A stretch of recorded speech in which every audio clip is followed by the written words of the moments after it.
My son's wife poured my whiskey every night for 6 months. She called it love. My doctor called it sedation. I called it the longest performance of my life, because from the moment I tasted that first bitter note in my glass, I knew exactly what she was doing. I just needed her to believe I didn't. A captain never abandons his ship. He waits for the storm to reveal who is trying to sink it. Welcome to the story. Before I go further, I want to ask you something. What would you do if the person pouring your drink every night was slowly erasing your mind? Tell me in the comments, and let me know where you are watching from tonight. Also, take care of your health. And a quick note. This is a fictional story with dramatized details, created to make the narrative more meaningful and engaging. My name is Warren Hale. I am 74 years old, and I spent 35 years commanding 1,000-foot freighters through the November gales of the Great Lakes. I have watched rogue waves swallow steel hulls. I have navigated whiteout blizzards on Lake Superior with nothing but dead reckoning and the sound of my own breathing. I have buried 3 crewmates at sea. And in all those decades of calculated risk, I never once felt as endangered as I did the night I tasted something wrong in my own glass. I live in a lighthouse. Not the romantic, postcard kind. A working structure on the eastern shore of Lake Michigan, just north of Traverse City. I bought it as a ruin 22 years ago and spent a decade rebuilding it with my own hands. Cedar beams, copper fixtures, a lantern room at the top where the original Fresnel lens still catches the moonlight and throws fractured rainbows across the curved glass walls. My late wife Margaret used to say that house was the only thing I ever loved as much as her. She was right. And she said it with a smile that told me she didn't mind sharing. Every night for 35 years, whether on a ship or on land, I followed the same ritual. Check every hatch, every lock, every window latch. Then, 1 glass of single malt, scotch. Then the view. On the freighters, it was the endless black mirror of Lake Huron at midnight. At home, it was Lake Michigan through the lantern room windows, the water shifting between silver and obsidian, depending on the mood of the clouds. The ritual was my anchor, the thing that told my body the day was sealed and nothing could breach the hull until morning. Bryn started pouring my whiskey 8 months ago. My daughter-in-law, 36 years old, former registered nurse, license revoked 3 years back for what she called a paperwork misunderstanding, and what the Michigan Board of Nursing called unauthorized distribution of controlled substances. She moved into the guest cottage on my property with my son Craig after his marina business began taking on water. Financially speaking, she said it was to help me, to keep an eye on the old captain now that Margaret was gone. Margaret drowned 3 years ago. A night sailing accident on the lake. They found her boat, the Maggie, drifting 2 miles offshore with the running lights still on. No life jacket, no distress signal. The Coast Guard ruled it accidental. I was too broken to question anything at the time. I just stood on this dock and stared at the empty mooring where her boat used to rock in the evening wind, and I let the grief fill every compartment of my chest until I thought I would capsize under its weight. So when Bryn offered to pour my evening scotch, I let her. It felt like care. It tasted like care. For 6 months, it tasted like 21-year-old Balvenie and nothing else. Then one evening in early December, it didn't. The first bitter note was faint. Almost nothing. A phantom metallic edge that lingered on the back of my tongue after the peat smoke faded. Anyone else might have dismissed it. Aged taste buds. A different bottle. But I am not anyone else. I spent 35 years breathing engine fumes and lake salt and learning to identify the difference between clean water and contaminated bilge by smell alone.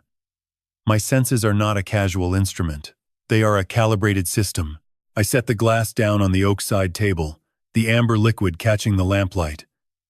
Bryn was in the kitchen below, humming something. Craig was at the marina, counting the debts he thought I didn't know about. The lighthouse was quiet except for the low moan of December wind through the gallery railing outside the lantern room. I looked at the glass, then at the lake. The water was black and absolute, a void stretching toward the far shore of Wisconsin. Somewhere out there, ice was forming in sheets thick enough to trap a vessel. And somewhere inside my own home, something was forming too. Something designed to trap me. I didn't pour the whiskey out. Not yet. I raised the glass to my lips one more time, let the liquid touch my mouth without swallowing, and cataloged the exact chemical signature of that bitterness. Then I set it down, walked to the bathroom, and spat into the sink. The taste lingered like a warning flare. I looked at myself in the mirror. 74 years old. White hair cropped close. Hands that had held a ship's wheel through 40-knot crosswinds, without a tremor. Eyes that had read fog signals through driving sleet at 3 in the morning. I was not losing my mind. Someone was trying to take it. I walked back to the lantern room and sat in my chair, facing the lake.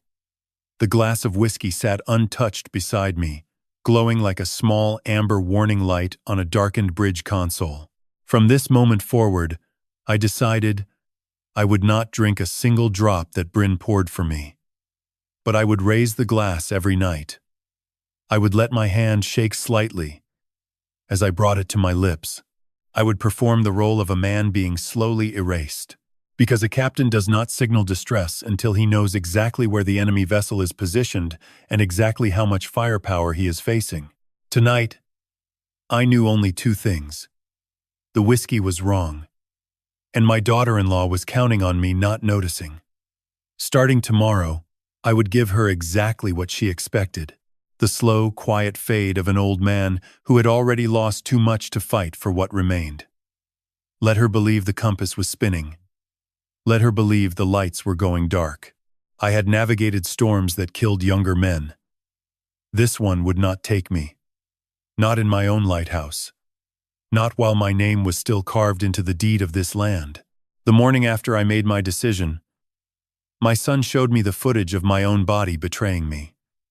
Or rather, the footage of what they wanted me to believe was betrayal. Craig arrived at the lighthouse just after 8. His boots, leaving wet prints on the hardwood, as the December sleet melted off his jacket. He was carrying his laptop under one arm and a paper bag of grocery store muffins under the other. The muffins were blueberry. Bryn's idea, no doubt. Blueberry hides bitterness better than most flavors. I accepted one with a vague, grateful smile and set it on the counter without taking a bite. Dad, I need to show you something. Craig's voice had that particular thinness it gets when he is delivering rehearsed lines. I have known that voice since he was 14 and lied about denting my truck. He opened the laptop on the kitchen table, angling the screen toward me with a deliberate gentleness that felt like the opening move of a chess game he thought he had already won. The footage was grainy, shot in the green-tinted haze of infrared night vision. It showed my hallway at 2:13 in the morning. And there I was, Warren Hale, 74 years old, walking barefoot toward the front door with my eyes wide open and my arms hanging loose at my sides. I watched myself pull the door open and step out into the freezing December night, crossing the gravel path toward the dock without a coat, without shoes, without any apparent awareness of the sub-zero wind chill coming off the lake. See, Dad? Craig pointed at the screen, his fingernail tapping the glass. This is the 3rd time this week. You are walking in your sleep. You could have fallen into the lake. I stared at the footage with what I hoped was convincing confusion. But inside my mind, a 35-year navigation system was firing on all cylinders. I do not sleepwalk. I have never sleepwalked. In 3.5 decades of shipboard life, where sleepwalking could mean stepping off a deck into 400 feet of black water, I had never once left my bunk unconscious. The human body does not suddenly develop a new behavioral pattern at 74 without a chemical catalyst. The zolpidem. It had to be zolpidem, or something in its family. The sedative hypnotic class. Known side effects include complex sleep behaviors, walking, eating, even driving while not fully conscious. Bryn would know. A nurse who had her license revoked for mishandling controlled substances would know exactly which compound creates the most convincing performance of cognitive decline. I was not sleepwalking. I was being puppeteered in my own home while unconscious. And my son was filming it for evidence. I leaned forward, squinting at the screen. "Is that me?" I asked, letting my voice crack slightly. "I do not remember any of that, Craig." "Was it cold?" "It looks cold." He put his hand on my shoulder. The weight of it felt like a lie. "It was freezing, Dad. You were out there for almost 4 minutes before the motion sensor alert woke me up. I think we need to talk about getting some help. Maybe a specialist." A specialist. There it was. The first brick in the wall they were building around me. I nodded slowly, rubbing my temple as though a headache was forming behind my eyes. "Maybe you are right, son. Maybe it is time." He left an hour later, satisfied that his performance had landed. The moment his truck disappeared down the lakeside road, I began my sweep. In 35 years of maritime service, you learn to read a space the way a navigator reads a chart. You notice what belongs and what does not. You feel the difference between a system functioning normally and a system that has been tampered with. I started in the kitchen, moving my eyes across every surface with the methodical precision of a pre-departure inspection. The barometer on the wall beside the pantry door caught my attention first. Craig had given it to me last Christmas.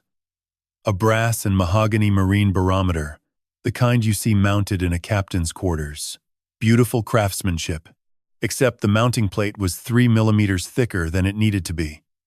I had noticed this months ago and dismissed it as a manufacturing quirk. Now, I looked closer. Behind the dial face, recessed in the extra depth of the housing, a tiny glass lens stared back at me. Pinhole camera, wide angle, positioned to capture the entire kitchen and living area in a single frame. I did not touch it. I did not react.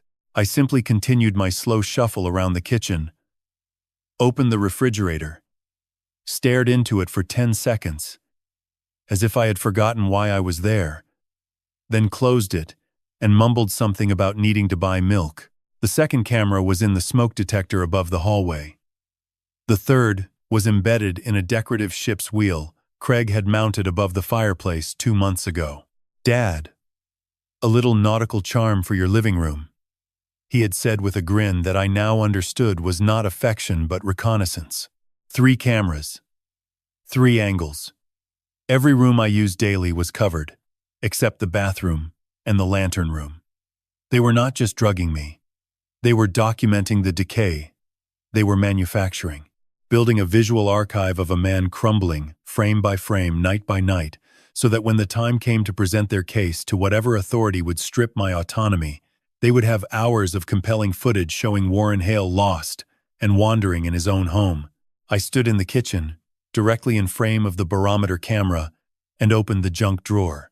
I rummaged through it with exaggerated confusion, pulling out a flashlight, staring at it as though I could not remember its name, then putting it back and closing the drawer. 10 seconds later, I opened it again. Let them watch. Let them catalog this moment. Let them believe the architecture of my mind was fracturing along the seams they had so carefully weakened. But behind my eyes, beyond the reach of any lens, the real Warren Hale was colder and sharper than he had been in years, because I understood something now that changed the geometry of this entire situation. This was not impulse. This was not greed stumbling forward without a plan. This was engineered. Cameras, sedatives, staged evidence. This was a system, and systems have blueprints, and blueprints have architects. The question was no longer who was drugging me. Bryn's hands poured the whiskey. Craig's laptop held the footage. Their guilt was mechanical and obvious. The question that mattered now, the one that would determine whether I survived this or disappeared into the fog they were building around me, was different. It was the question every engineer asks when a catastrophic failure occurs and the damage pattern is too precise to be accidental. Who designed this? And what is the full scope of what they intend to take? I found the architect's name in the freezer, wedged between a bag of frozen peas and a stack of microwave dinners I never asked for. But first, the pills. That same night, after Craig left and the house settled into December silence, I waited for the cameras to cycle into night mode. These consumer-grade infrared sensors have a 30-second adjustment window when ambient light drops. During that gap, image quality degrades to a blur of green and gray. I use those windows like a submariner uses gaps between sonar sweeps. I moved to the bathroom, the one room without a camera. I opened the medicine cabinet and pulled out my prescription bottles. Lisinopril for blood pressure, atorvastatin for cholesterol, both delivered by Bryn with her careful nurse's smile. I shook a lisinopril tablet into my palm and held it under the vanity light. White, round, correct size. But the surface texture was wrong. 35 years of Great Lakes shipping teaches you to identify materials by touch. The difference between freshwater ice and saltwater ice, between properly galvanized steel and steel developing microfractures. This tablet was too smooth. Pharmaceutical-grade lisinopril has a slightly chalky texture from binding agents. This pill was polished, uniform, and it carried a faint, sweet, chemical undertone that real lisinopril does not possess. Bryn had not just been drugging my whiskey. She had replaced my actual medications entirely. The whiskey at night created the dramatic sleepwalking episodes. The fake pills during the day maintained the sustained cognitive fog. Two vectors. Simultaneous. Elegant. The work of someone who understood pharmacology the way I understand fluid dynamics. I replaced the bottles exactly as they were and flushed the toilet for the sound cover. 3 nights later, I got what I needed. Craig keeps a small office in the detached garage. On this particular Thursday, the wind off the lake was gusting at 32 knots, swallowing the sound of gravel underfoot. I performed my sleepwalking routine for the cameras. Barefoot. I let my body drift toward the garage as if pulled by the random currents of a dreaming mind. If they reviewed the footage, they would see another episode of their father wandering in chemical oblivion. His voice reached me before I stepped inside. He was on the phone, pacing by the workbench. I pressed myself against the frozen cedar exterior wall and listened. She says another month and he won't remember his own name. Craig's voice was tight, compressed. The marina needs that money by March, or they take the boats. All of them. She says the doctor is ready to file whenever we give the signal. We just need him compliant enough to sit through the assessment without causing a scene. The doctor, the assessment. The pieces clicked into position like waypoints on a chart. Bryn was running the operation. A doctor waited in the wings. My son was measuring the timeline of my erasure against his debt repayment schedule. March. I had until March. Maybe less. I drifted back in my sleepwalking pantomime, stumbled against the doorframe for the camera, then collapsed onto the couch. I lay there with my heart hammering like a damaged engine and waited for full silence. At 4 a.m, I moved again. The freezer.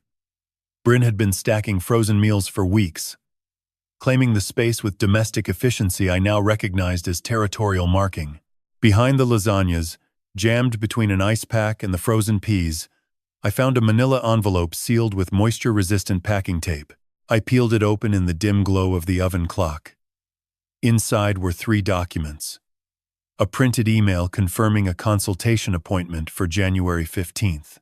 A fee schedule listing cognitive assessment, capacity evaluation, and emergency guardianship petition, and a business card on heavy embossed stock. Dr. Nina Cross.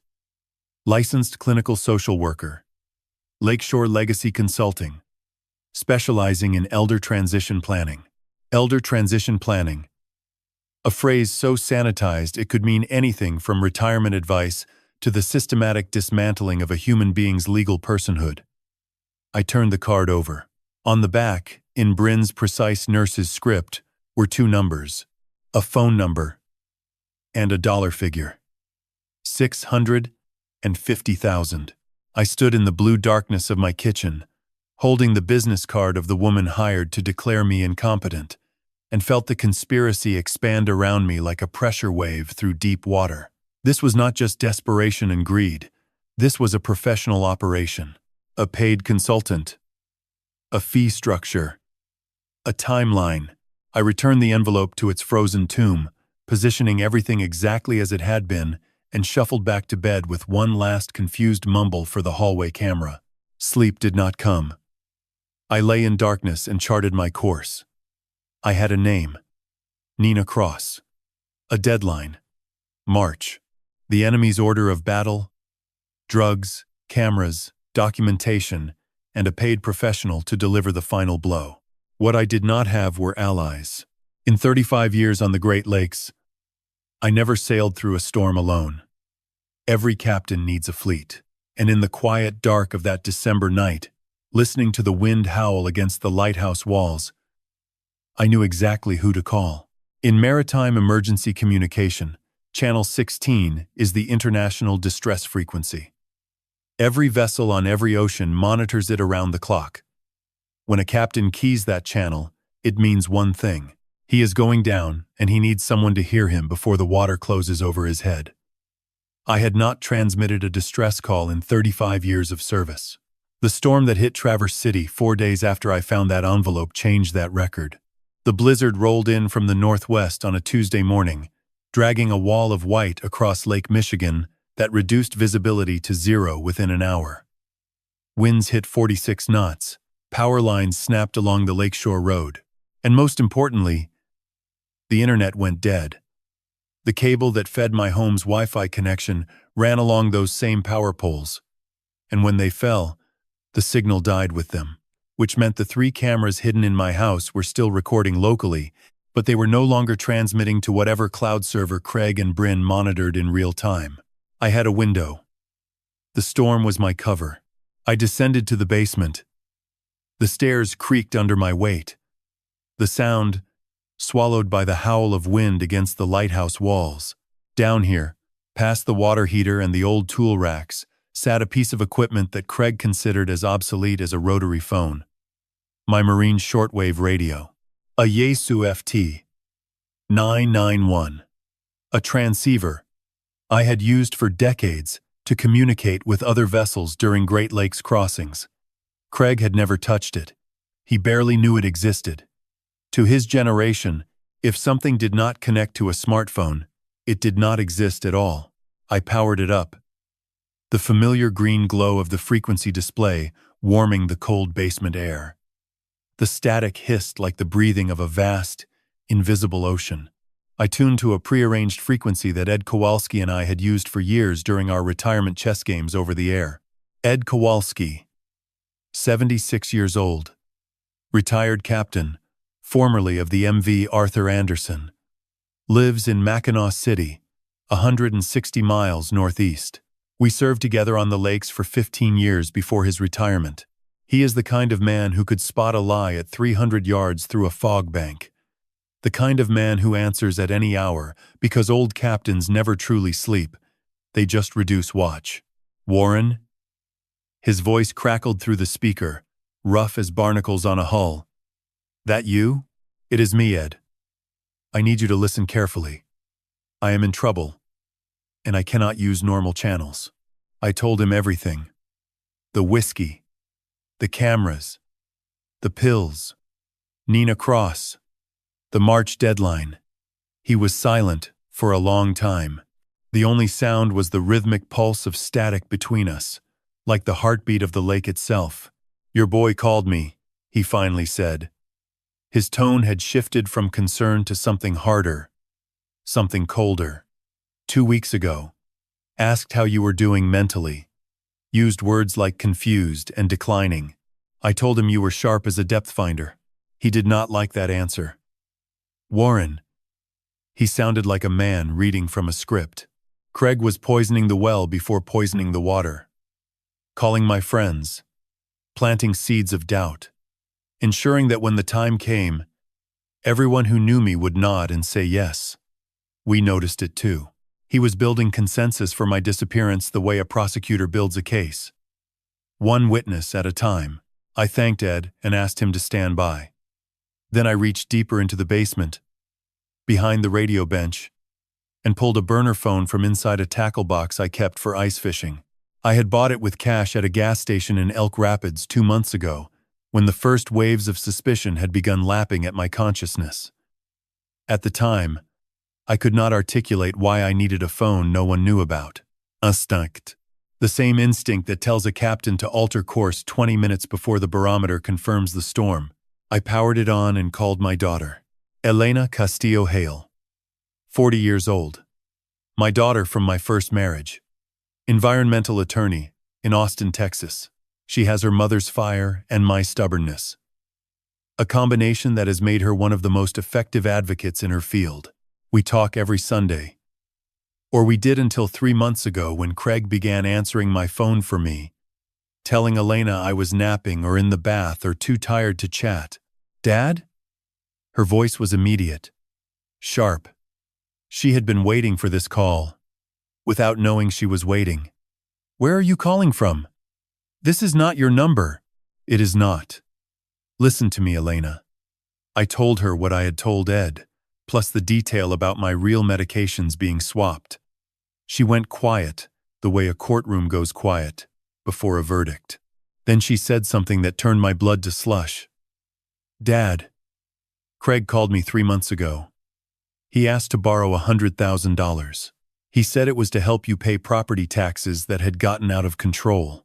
He said you were showing signs of early Alzheimer's and that the estate needed professional management. $100,000. My son had tried to bleed my daughter before bleeding me, using my supposed decline as the crowbar to pry open her wallet. I told him no, Elena continued. Something felt wrong. He got angry, said I did not care about the family. I have been trying to reach you directly ever since, but every call goes through Craig or Bryn. 3 months. They had been filtering my communications for 3 months, cutting me off from the people who would notice the manufactured decay. Isolation is always the first tool of the predator. I knew this from the lake. A storm does not kill a ship. Isolation from the fleet kills a ship. Elena told me to hold. I heard the rapid clicking of a keyboard, the sound of a hunter who has found a scent. When she came back, her voice was different. Controlled. Clinical. The lawyer emerging from the daughter. Dad. I am looking at public records right now. There are 2 new bank accounts opened under your name at a credit union in Grand Rapids. Accounts you never opened. And there is a mortgage application currently pending on your property. She paused. The Lighthouse. $2.1 million. The co-signer is a company called Lakeshore Legacy Consulting. $2.1 million. Against my lighthouse. The home I rebuilt with my own hands over 10 years. The place where Margaret's ghost still moves through the rooms at twilight, where her perfume lingers in the cedar walls like a whispered promise. They were not just waiting for me to fade. They were preparing to sell the ground beneath my feet while I shuffled from room to room performing the role of a man without a mind. I gripped the radio bench until my knuckles whitened against the cold metal edge. The storm raged above us, shaking the lighthouse to its bedrock. But down here, in the hum of the shortwave and the glow of the frequency display, a different kind of storm was forming. One with direction. One with intent. Elena, I said, my voice steady as a keel line. Start pulling records. Everything connected to Nina Cross and Lakeshore Legacy. And book a flight to Michigan. Use a different name. I killed the radio and sat in the basement darkness, listening to the blizzard above. $2.1 million against a home that was worth 3.8.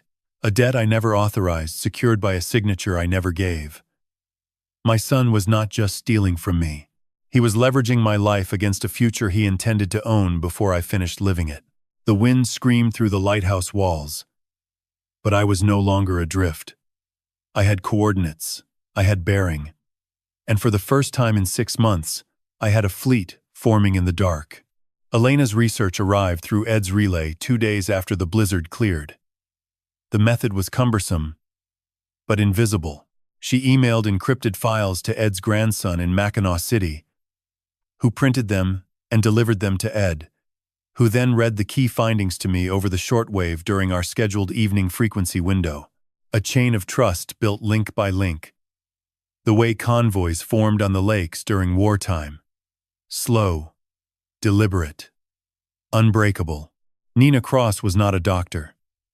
She was not a licensed clinical social worker, despite what her business card claimed. She was a former state-employed caseworker from Toledo, Ohio, whose license had been revoked 8 years ago following an investigation into 3 suspicious asset transfers involving elderly clients in her care. The Ohio board found insufficient evidence for criminal charges, but the pattern was damning.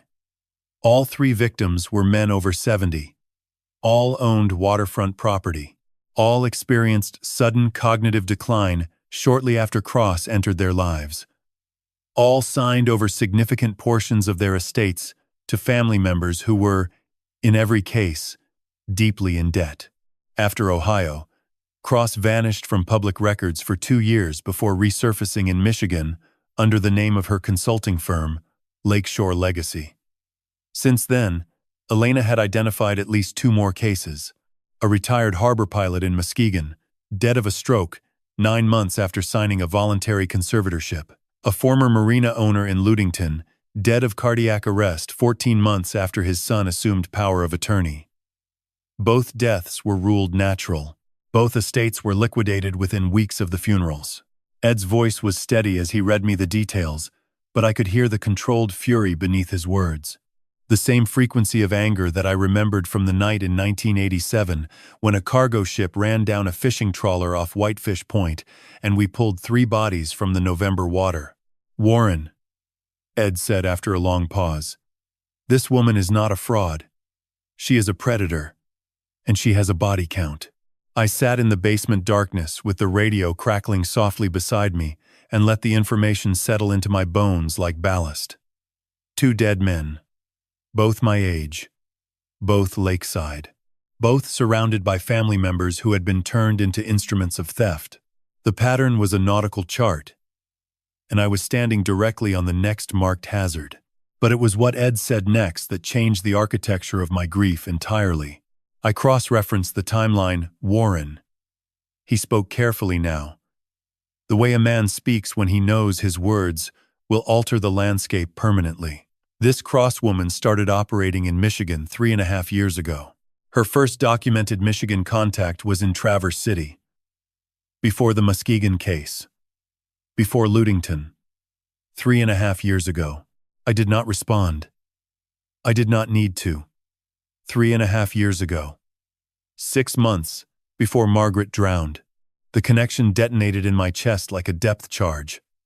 I gripped the edge of the radio bench and forced my breathing into the 4-count rhythm I used during storm navigation. In. Hold. Out. Hold. The basement walls seemed to contract around me, the smell of dust and cold concrete suddenly suffocating. Margaret. My wife of 41 years. The woman who could read a person's character the way I read weather systems. Who told me, 2 weeks before she died, that Bryn made her uncomfortable. That there was something mechanical about the girl's kindness. That she watched our family the way a surveyor watches a lot before demolition. I had dismissed it. Called it adjustment anxiety. Told Margaret to give Bryn time. And then Margaret went night, sailing alone. Which she never did. In October, when the lake surface temperature was already dropping toward dangerous levels, she took the Maggie out past the breakwater at 9 in the evening. And somewhere between the lighthouse and the open water, she went over the side. No life jacket, no radio call, no distress flare. Coast Guard found the Maggie drifting 2 miles offshore the next morning. Engine running. Lights on. The auto-inflating life raft had not deployed. At the time, the investigator said the mechanism had malfunctioned due to age and salt corrosion. I accepted that explanation because I was drowning in my own grief and could not imagine a world where something worse than accident had touched her. Now I could imagine it. Now I could see the shape of it forming beneath the surface like an iceberg rising from the deep. If Nina Cross arrived in Traverse City 6 months before Margaret died, if Bryn was already in contact with Cross before moving into our property, then the timeline of this operation did not begin 6 months ago with the whiskey. It began 3.5 years ago. With my wife's death, Margaret did not drown by accident. She was removed. An obstacle cleared from the blueprint before construction could begin. The next afternoon I performed my shuffling, confused walk down to the dock. For the cameras, I was a disoriented old man, staring at the water, perhaps forgetting why he was there. In reality, I was looking at the Maggie. She sat in her winter cradle, hull wrapped in protective sheeting, frozen solid in the December air. I had not touched her since the funeral. Could not bear to. Every plank of that vessel held Margaret's fingerprints. Her laughter. The salt of her sweat from summer sails. Now I looked at her with different eyes. Not the eyes of a grieving husband, the eyes of an investigator. The auto-inflating life raft mechanism sat beneath its housing on the starboard deck. Even from the dock, even through the winter wrapping, I could see the outline of the housing, and I could see that the access panel was not seated correctly. A gap of perhaps 2 millimeters, invisible to anyone who had not spent 35 years inspecting marine safety equipment. Someone had opened that panel. Someone had interfered with the mechanism that might have saved my wife's life. I stood on that frozen dock with the December wind cutting through my coat, and I felt something shift inside me. Something deeper than anger. Something colder than grief. It was the absolute crystalline certainty of a man who has finally identified the reef that sank his ship, and the knowledge that the same reef is still there, still hidden, still waiting to claim the next vessel that passes over it. Margaret was not an accident. She was the first phase of a plan that was now in its final stage, and the woman who had taken her from me was sleeping 40 feet from my bedroom, waiting for the pills to finish what she started 3 years ago. I turned from the dock and walked back toward the lighthouse, my shuffle convincing, my expression vacant. But behind my eyes, the navigation was complete. I was no longer just protecting my home and my mind. I was hunting the woman who murdered my wife, and I would not stop until she was at the bottom of the deepest trench I could find. The most dangerous part of an iceberg lies beneath the waterline. You see 10% above the surface. The other 90% waits in the dark to tear your hull open before you even feel the impact. I had seen the surface. Now I needed to dive. I waited 2 days for the right conditions.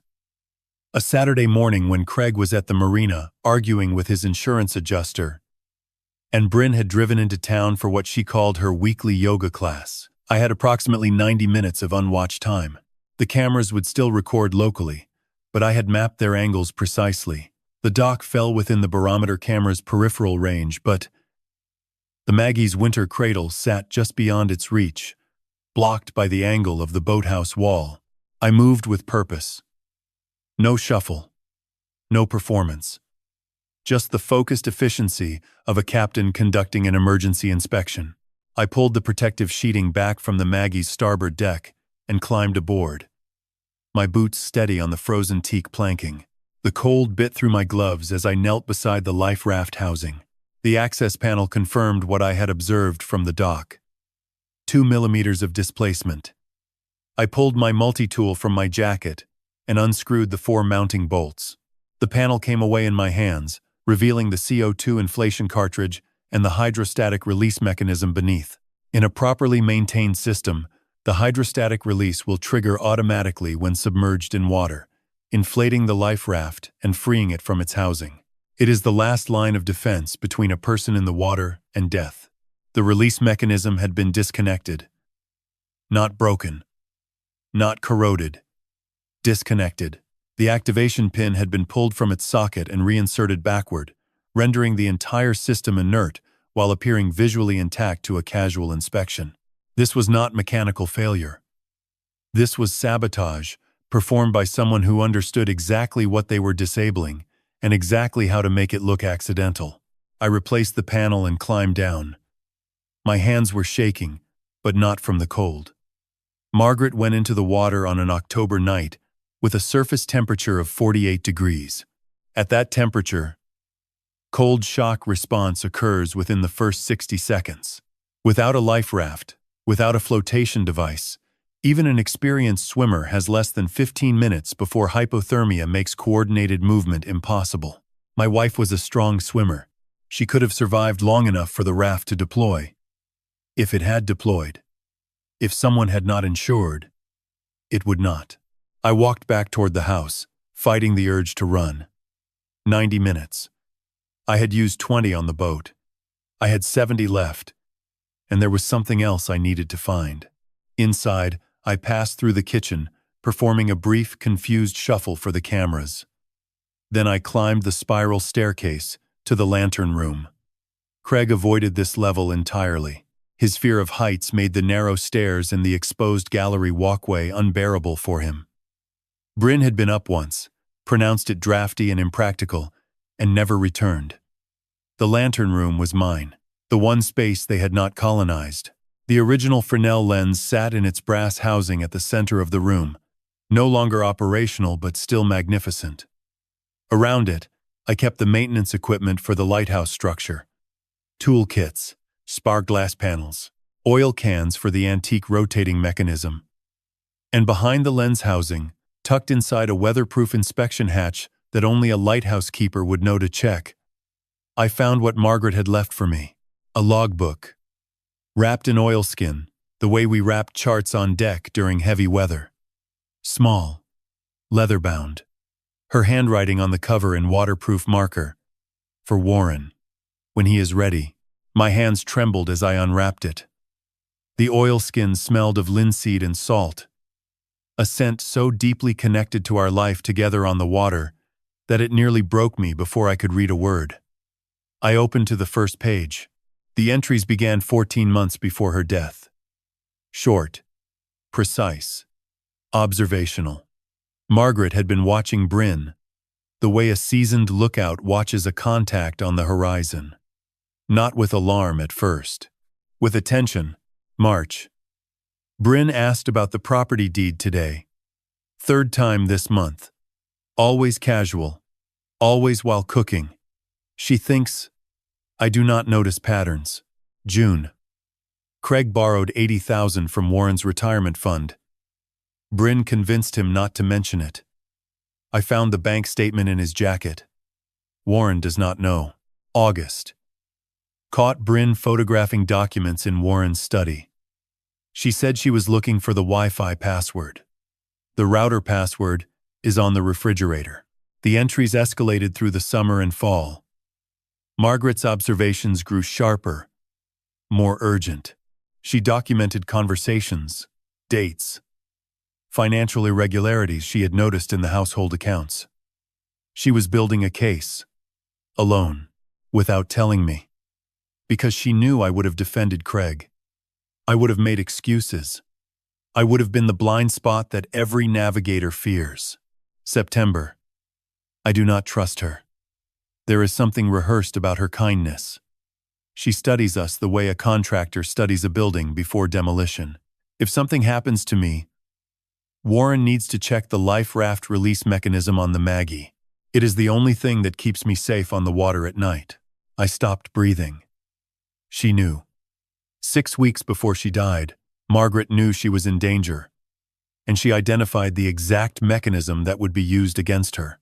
She wrote it down and hid it where only I would eventually look. And then she continued living in the same house as the woman she suspected of planning her death because she was trying to protect me from the truth. I turned to the final entry. October 3rd. 5 days before the night sailing trip. Bryn offered to take me night sailing tomorrow. Just us girls, she said. Something feels wrong. I told Warren I loved him tonight and he smiled and said, I know. I am leaving this logbook here because Warren checks the light every spring. If I am wrong about Bryn, he will find this and laugh at my paranoia. If I am right, he will find this and know what to do. I closed the logbook, pressed it against my chest. The leather was cold against my shirt, but the words inside burned like a signal fire. My wife had sailed into the dark, knowing she might not return. She had gone because refusing would have revealed her suspicion and endangered me. She sacrificed herself on the altar of a secret she was keeping to protect me. And I had spent 3 years believing it was an accident. I sat in the lantern room as the winter sun cut weak silver lines through the curved glass. Lake Michigan stretched to the horizon, flat and gray and indifferent. Somewhere beneath that surface, the cold had taken Margaret. But it was not the lake that killed her. It was the woman in my guest cottage who poured my whiskey with a smile. 3 years, Maggie. I whispered it to the glass, to the water, to whatever remained of her in the salt air. She killed you, and I was too blind with grief to see. But you left me the chart, and I swear, by every lighthouse on these lakes, I will follow it to the end. I wrapped the logbook back in its oilskin and placed it inside my coat. Then I descended the stairs, resuming my vacant shuffle before I reached the camera zone. Bryn's car pulled into the driveway 8 minutes later. I was sitting in my armchair, staring at nothing. The perfect portrait of a man with nothing left behind his eyes. But behind those eyes, a course was now locked, and it led directly to the woman who had taken everything from me and thought I was too broken to notice. In the old days of sail, a ship communicated distress through signal flags. Each flag carried a specific meaning visible across miles of open water. November, Charlie meant I am in distress and require immediate assistance. I had been flying that flag in silence for 2 weeks. Now it was time for the fleet to read it. Ed activated the network on a Wednesday morning. 4 retired Great Lakes captains, spread across 180 miles of shoreline, each with decades of service and the kind of loyalty that does not rust. Captain Hollis in Ludington, who had once pulled Ed from a flooded engine room.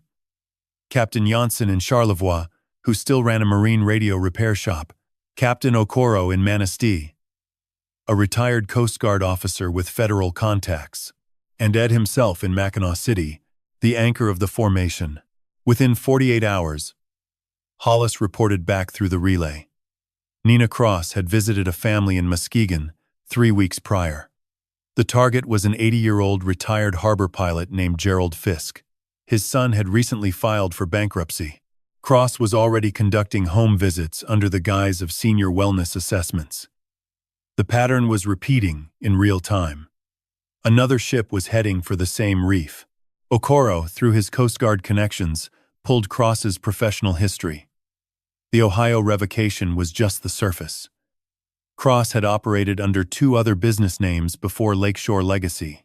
Both dissolved voluntarily before investigations could reach conclusion. She was not a one-time criminal. She was a serial operation, moving between jurisdictions the way a disease moves between hosts. I absorbed this intelligence in the basement during my evening radio windows, cataloging each piece the way I used to catalog hazard positions on a navigation chart. The picture was becoming comprehensive, but information without legal standing is just noise.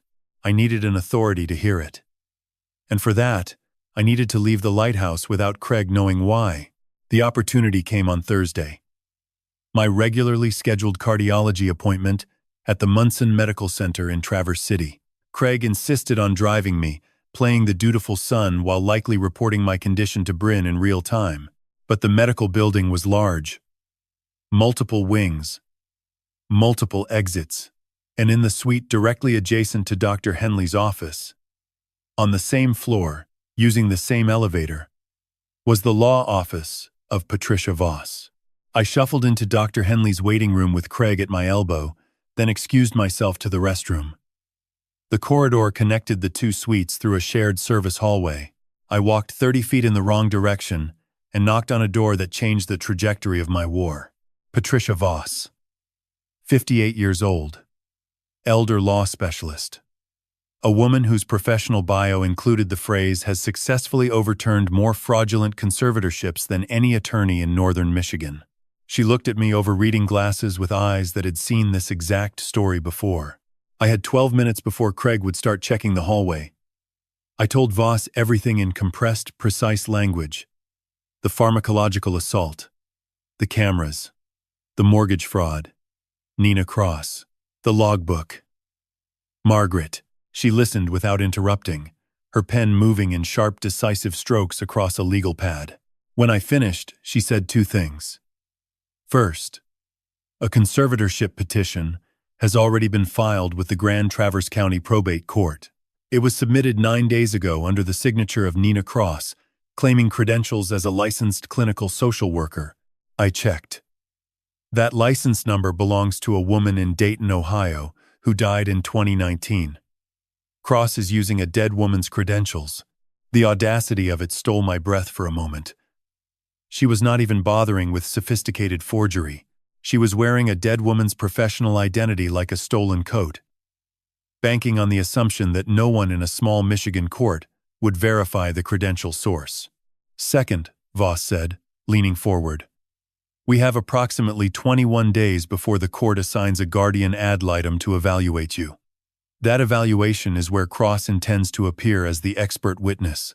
If she gets in front of that evaluator with 6 months of manufactured evidence and a compliant family narrative, you will lose your legal personhood before spring. 21 days. My March deadline had just accelerated to early January. The loan sharks at Craig's Marina must have moved their timeline forward.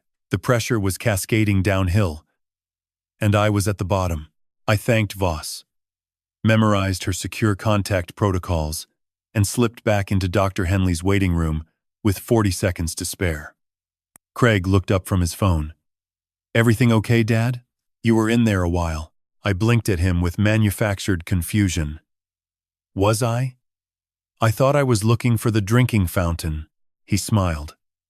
The smile of a man who believes his father is dissolving like salt in warm water. That evening during my dock walk, Ed's boat appeared at the far mooring. A brief visit, he told the cameras. Just an old friend dropping off some fishing tackle before the ice gets too thick. What he actually handed me, concealed inside a hollowed-out tackle box, was a digital voice recorder. Broadcast quality. 40-hour battery, capable of picking up a whisper at 20 feet, and a fresh burner phone. Preloaded with Elena's new encrypted number, I returned to the house with the tackle box under my arm, performing gratitude and confusion in equal measure for the cameras. The recorder went into the inside pocket of my winter coat. From this point forward, every word spoken in my presence would be captured and preserved. But the night brought a development that compressed my timeline further. Bryn arrived at 7 with a new bottle of scotch. Not the Balvenie I had been pretending to drink. A different brand. Darker amber. And when she poured my evening glass with her practiced nurse's hands, the bitter note was no longer subtle. It was aggressive. A dose escalation that told me she was no longer playing the long game. I raised the glass to my lips, let the liquid touch my mouth, and performed my nightly pantomime of obedient self-destruction. But my mind was calculating dosage curves and timelines with the precision of a fuel consumption chart on a long crossing. She was increasing the sedative concentration, which meant something had changed. The March deadline was not soon enough. The creditors were not waiting. The pressure on Craig had intensified, and Bryn was responding by accelerating the chemical demolition of my mind. I set the glass down and stared at the dark lake through the window. How much time did I actually have? 21 days, until the court evaluation. But at this new dosage, if I were actually consuming it, I would be clinically incoherent within 10. They were not waiting for the court. They were planning to trigger an emergency intervention. A crisis they would manufacture. A phone call to authorities about a dangerous, confused old man who needed immediate removal for his own safety. The countdown had begun. And the clock was running faster than any of us had planned. Craig came to the lighthouse on Monday evening carrying a leather folder thick enough to bury a man in. He set it on the kitchen table with a rehearsed casualness that did not match the sweat darkening the collar of his shirt despite the December cold. I watched him from my armchair through half-closed eyes, performing the drowsy, vacant stare that had become my second skin. Dad, I want to talk to you about something. He pulled a chair close, angling himself so the barometer camera would capture his concerned expression in full frame. There is a really nice lady. A specialist. who helps families manage things when life gets complicated. She just wants to meet you. Have a chat. See how you are doing. I let a long pause stretch between us, as if processing his words required enormous effort. Is she from the television? I asked, blinking slowly.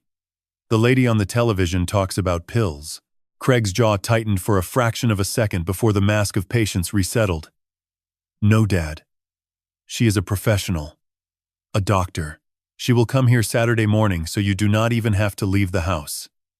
Very easy. Very relaxed. Saturday. 5 days. I nodded with the vague cooperativeness of a man who has forgotten how to object. Saturday. Will there be coffee? I like coffee on Saturdays. Of course, Dad. Of course there will be coffee. He left the folder on the table. I waited until his truck disappeared down the road, then shuffled to the table and opened it with my back angled away from the camera, letting my body block the view of my hands. Inside. Emergency conservatorship petition. Hail. Warren J. A stack of printed cognitive decline observations, written in Brin's clinical handwriting. Dates and incidents I recognized as the manufactured episodes they had filmed, and a pre-signed signature block from a notary I did not know, already stamped and dated for the coming Saturday. They had pre-notarized the documents. The outcome of Saturday's meeting was not a question. It was a formality. They intended for me to sign, and if I did not, the emergency petition would be filed based on the evidence package in this folder. Either way, my legal personhood had an expiration date of 5 days. I closed the folder, resumed my vacant position in the armchair, and waited for midnight. At 12:15, I descended to the basement radio. Ed patched me through to Elena on a 3-way frequency. I kept my voice low, precise, compressed. 5 days. Saturday. Nina Cross is coming to my house to conduct a fraudulent assessment and obtain my signature on a conservatorship. Elena's response was immediate. I met with FBI Special Agent Diane Kowalski in Detroit yesterday. She heads the Great Lakes Elder Fraud Task Force. They have been building a case on Cross for 2 years but lack inside evidence. Dad, you are the break they have been waiting for. She wants you to wear a wire on Saturday. A wire. Transmitting in real time to a federal team positioned nearby. It meant I would not be alone in that room, even if it looked that way.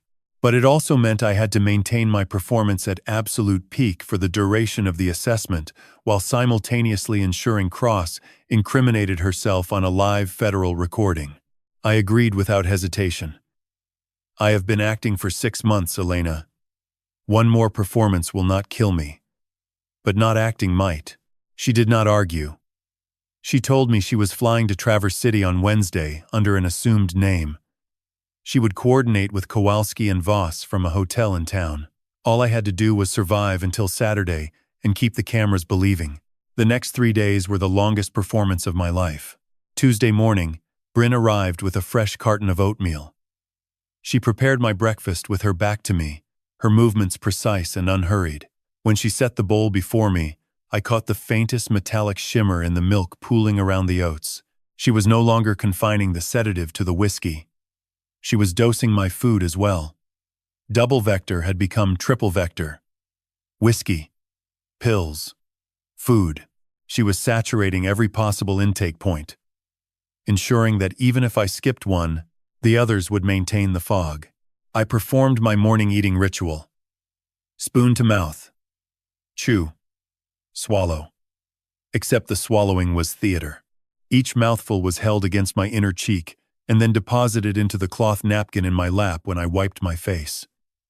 A technique I had perfected over months. Brin watched me from the counter, her eyes tracking each spoonful with the clinical attention of a nurse administering a dosage protocol. Wednesday night, I escalated my performance to its most dangerous level. I needed them to feel confident, comfortable, certain that Saturday would be effortless. So I gave them a crisis. I waited until 11 in the evening, positioned myself at the top of the staircase in full view of the hallway camera, and fell. Not a real fall. A controlled descent. 35 years of maintaining balance on pitching ship decks taught me exactly how to distribute impact across muscle groups while making the motion look catastrophic.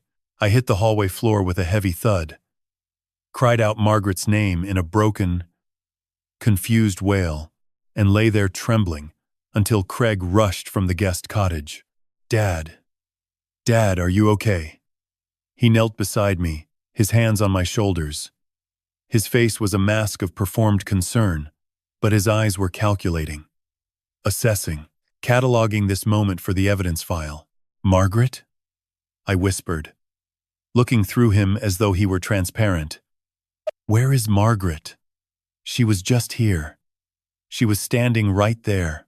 He helped me to bed with the gentle efficiency of a man handling a package he intended to deliver to someone else. Within minutes, I heard him on the phone in the hallway. His voice low, but not low enough. He fell down the stairs. Yeah. He was calling for Mom again. Worse than last time. Then Bryn's voice came through the phone speaker. Tinny but clear. The recorder in my coat pocket, hanging on the bedroom door hook 3 feet from where Craig stood, captured every word. "He is calling for Margaret now?" "Good. It is working faster than she predicted. Saturday is going to be easy. We just need him sitting upright and holding a pen. The doctor handles everything else." I lay in bed with my eyes closed, the recorder silently drinking in every syllable. My chest ached from the controlled fall. But the pain was nothing compared to the cold satisfaction of hearing my daughter-in-law confirm the conspiracy in her own voice. She predicted, "The doctor handles everything.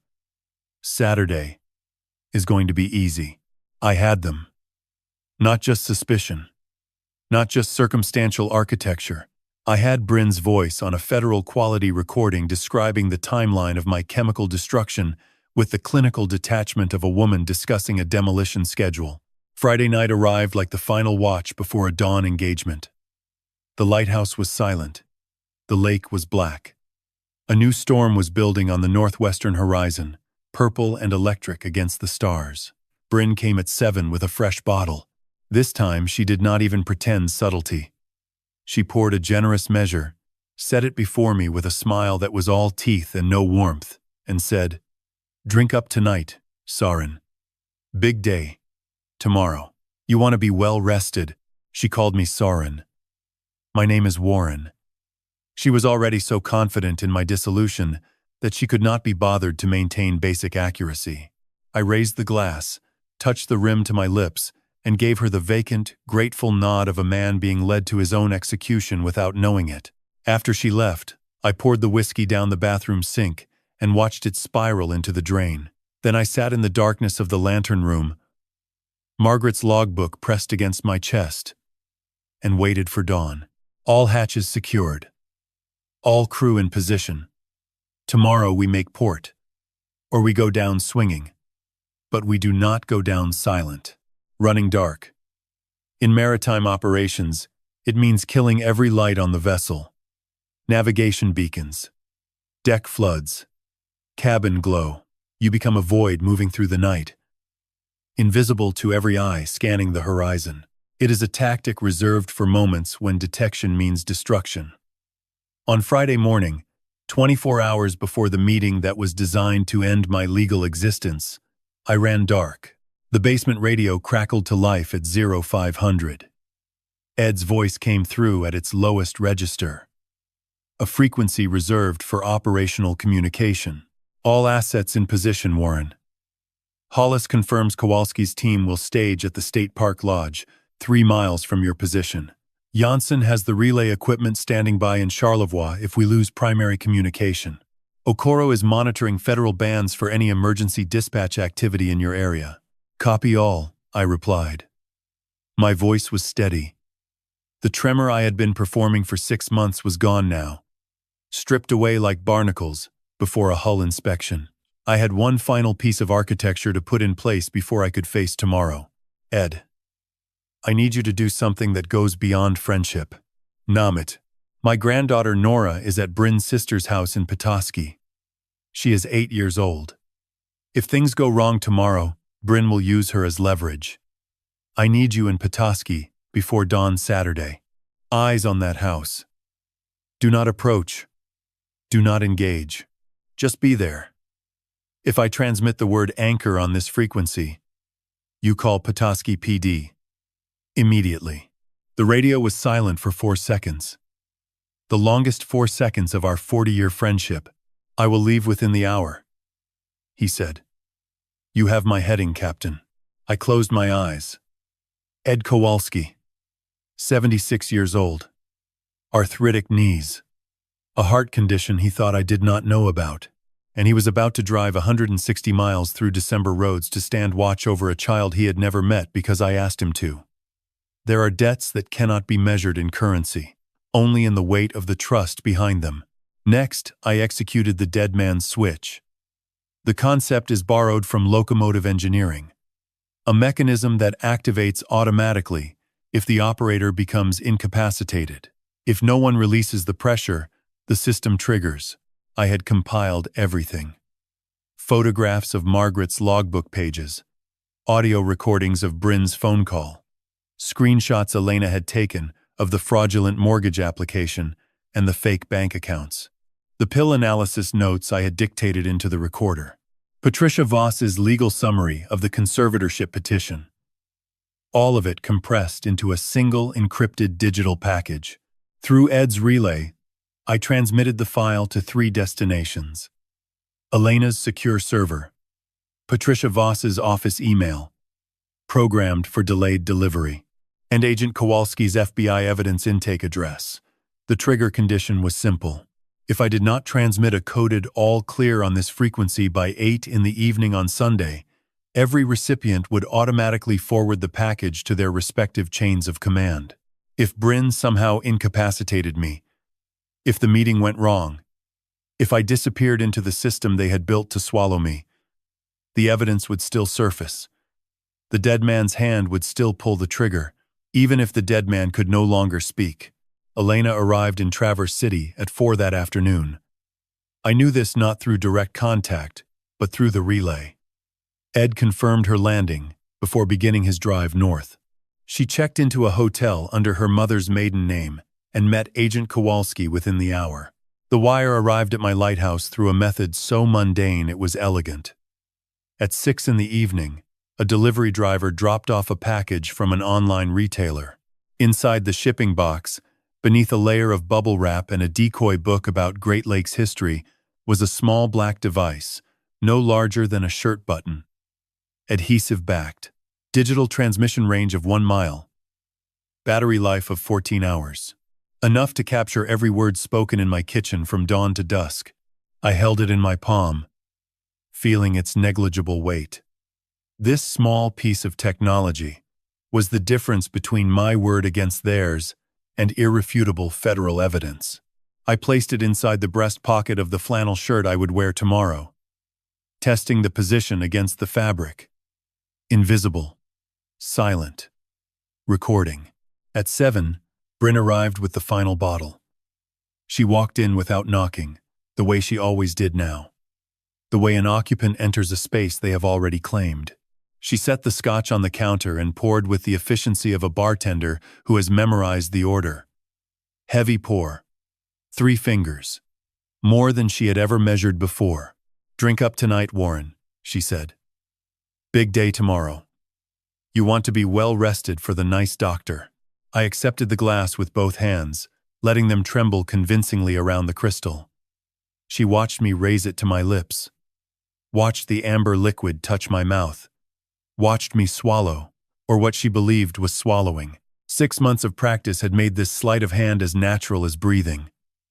The whiskey pooled against my inner cheek, held there by muscle control developed over decades of not vomiting on pitching ship bridges, until she turned away, and I let it drain silently into the collar of my undershirt. She left at 7:30. Satisfied. I heard her car start, the crunch of gravel, the fade of taillights. Then silence. I climbed to the lantern room one final time. The storm that had been building all day was now a physical presence on the lake. Purple lightning arced between cloud layers to the north. The wind was rising. pressing against the lighthouse glass with a low harmonic moan that I had always found comforting. Tonight it sounded like a war horn.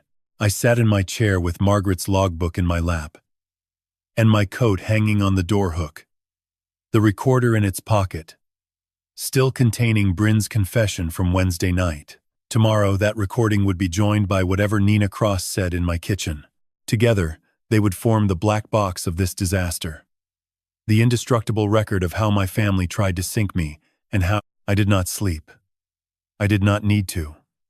35 years of standing midnight watch had taught my body to operate at peak alertness without the chemical assistance of rest. I sat in the darkness, and I watched the storm move across Lake Michigan, counting the seconds between lightning and thunder to calculate its distance. Getting closer. Always closer. At 0400, the first snow began to fall. Fat, heavy flakes that caught the lighthouse beam as it swept the darkness. By dawn, the world would be white. Clean. A fresh chart with no previous course lines to confuse the navigation. I touched the wire in my shirt pocket, checked the recorder in my coat, felt the weight of Margaret's logbook against my thigh. Every weapon was loaded. Every system was online. Every hatch was secured. All that remained was the performance. One final act. The greatest role I had ever played. And then the curtain would fall on them, not me. Saturday dawned white. The storm had laid a fresh blanket of snow across the lighthouse grounds, muffling every sound except the low rhythmic crash of waves against the frozen breakwater. I lay in bed with my eyes closed. The wire already adhered to the inside of my shirt pocket. Its imperceptible weight, a reminder that I was no longer alone in this room. Somewhere within a mile of my position, Agent Kowalski's team was listening to my breathing. I waited for Craig's footsteps on the stairs. They came at 8:15. Heavy, nervous. The cadence of a man walking towards something he cannot undo. He knocked twice, then entered without waiting for an answer. "Dad? Big day. Let us get you downstairs. The nice lady is already here." I opened my eyes slowly, performing the gummy, disoriented blink of a man surfacing from chemical sedation. I let him help me sit up, let my weight lean into his arm, as though my legs had forgotten their function overnight. Each movement was calibrated. Too much weakness, and they might postpone. Too little, and they would suspect. Craig guided me down the spiral staircase with both hands on my shoulders. My slippers scraped against the iron treads. The smell of fresh coffee and something else, something sharp and botanical like medicinal tea, rose from the kitchen. As we reached the ground floor, I saw her. Nina Cross sat at my kitchen table, as if she owned the deed to it. Which, in her mind, she very nearly did. She was approximately 50 years old, with ash-blonde hair pulled into a severe professional bun and a white medical coat that she wore like liturgical vestments. Her hands were folded on a leather portfolio the color of dried blood. Everything about her was curated to project clinical authority. The coat. The reading glasses perched precisely at mid-nose. The measured smile that engaged exactly the right muscles without ever touching her eyes. But I had spent 35 years reading the faces of dock workers, port authorities, and customs officers across the Great Lakes. I knew the difference between competence and costume, and Nina Cross was wearing a costume. "Good morning, Warren." Her voice was warm in the way that hospital corridors are warm. Functional. Controlled.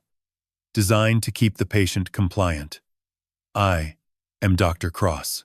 I am here to help your family make sure you are comfortable and well cared for. Do you understand?" I stared at her for a long 3 seconds, then looked at Craig. "Is she the television lady?" I asked, repeating the confusion I had established earlier in the week. Cross smiled, making a note on her pad. Bryn stood at the counter, already pouring tea from a ceramic pot into a blue cup. I tracked her hands from the corner of my eye. The spoon she used to stir made a soft metallic scraping sound against the porcelain. She stirred for too long, dissolving something that did not want to dissolve. The assessment began with simple orientation questions. "What is today's date?" What is the name of the current president? Can you count backward from 100 by sevens? I answered, each one incorrectly, in the precise pattern of a man experiencing moderate cognitive decline. Not random errors. Systematic ones. The kind that suggest a deteriorating, but still partially functional mind. 93. 86. 70. The one after that. With the snow. Margaret liked the snow months. Cross nodded, writing. Her pen moved in short, decisive strokes. Each wrong answer was a brick in the wall she was building around me. I gave her exactly what she needed. Enough confusion to justify concern. Enough coherence to make a signature legally defensible. After 20 minutes of questions, she transitioned. Warren, I would like to talk about your daily routine. Do you manage your own finances? I let my gaze drift to the window, as if distracted by the falling snow. Finances? Craig helps. With the numbers. The numbers are heavy lately. Bryn set the blue cup of tea before me. The steam rose in a thin curl, carrying that sharp botanical scent mixed with something underneath. Something chalky. Something that should not be there. Have some tea, Warren, Bryn said, her hand resting briefly on my shoulder with the possessive weight of ownership. It will help you focus. I wrapped both hands around the cup, let the warmth seep into my palms, and raised it toward my lips. The wire was recording. Kowalski's team was listening. But I needed more than what we already had. I needed Cross herself to state her role explicitly, to describe the mechanism of control in her own voice. So I hesitated. I set the cup down without drinking, and looked at Cross with an expression of childlike uncertainty. What happens after the questions? I asked. Do I go somewhere? Cross leaned forward. And for the first time, her professional mask slipped a millimeter. Beneath the warm smile, I saw impatience. The look of a contractor who wants the demolition permit signed so the crew can start swinging. No, Warren. You stay right here in your beautiful home. We just need you to sign a simple document that allows your family to help you with the things that have become difficult. The bills. The property. The medications.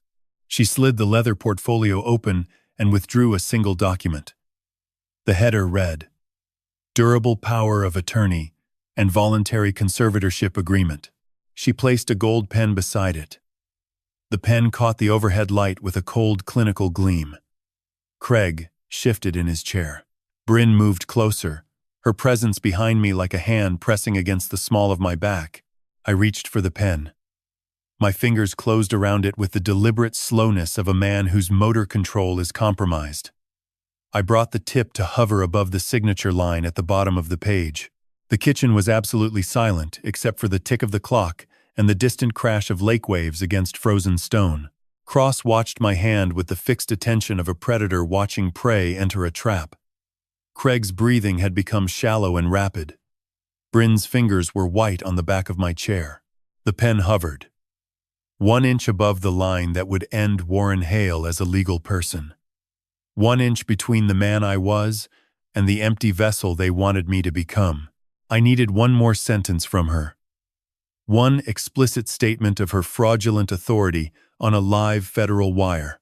Something that would nail the coffin shut on her entire operation and leave no room for a defense attorney to claim misunderstanding. I looked up from the page, directly into her eyes, and whispered with the fragile confusion of a man on the edge of oblivion. If I sign this, do I still get to check the hatches at night? That is very important. The captain always checks the hatches. Cross tilted her head. The smile tightened. And then she delivered exactly what I needed. Warren, once this is signed, you will not need to worry about hatches or locks or any of that. My team and I will manage all security decisions for your property and your person. You will simply rest. That is what I am here to authorize. My team, my property and person. Authorize. She had just declared custodial control over a competent adult on a live FBI recording while using a dead woman's professional credentials. The trap was set. The wire had captured it. Now I just needed to close the jaws. I set the pen down.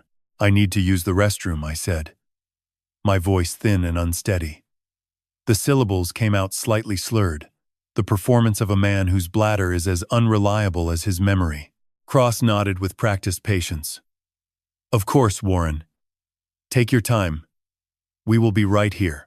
I rose from the chair with exaggerated difficulty, gripping the table edge as though the floor had become uncertain beneath me. Craig half stood to help, but I waved him off with a trembling hand. "I can manage."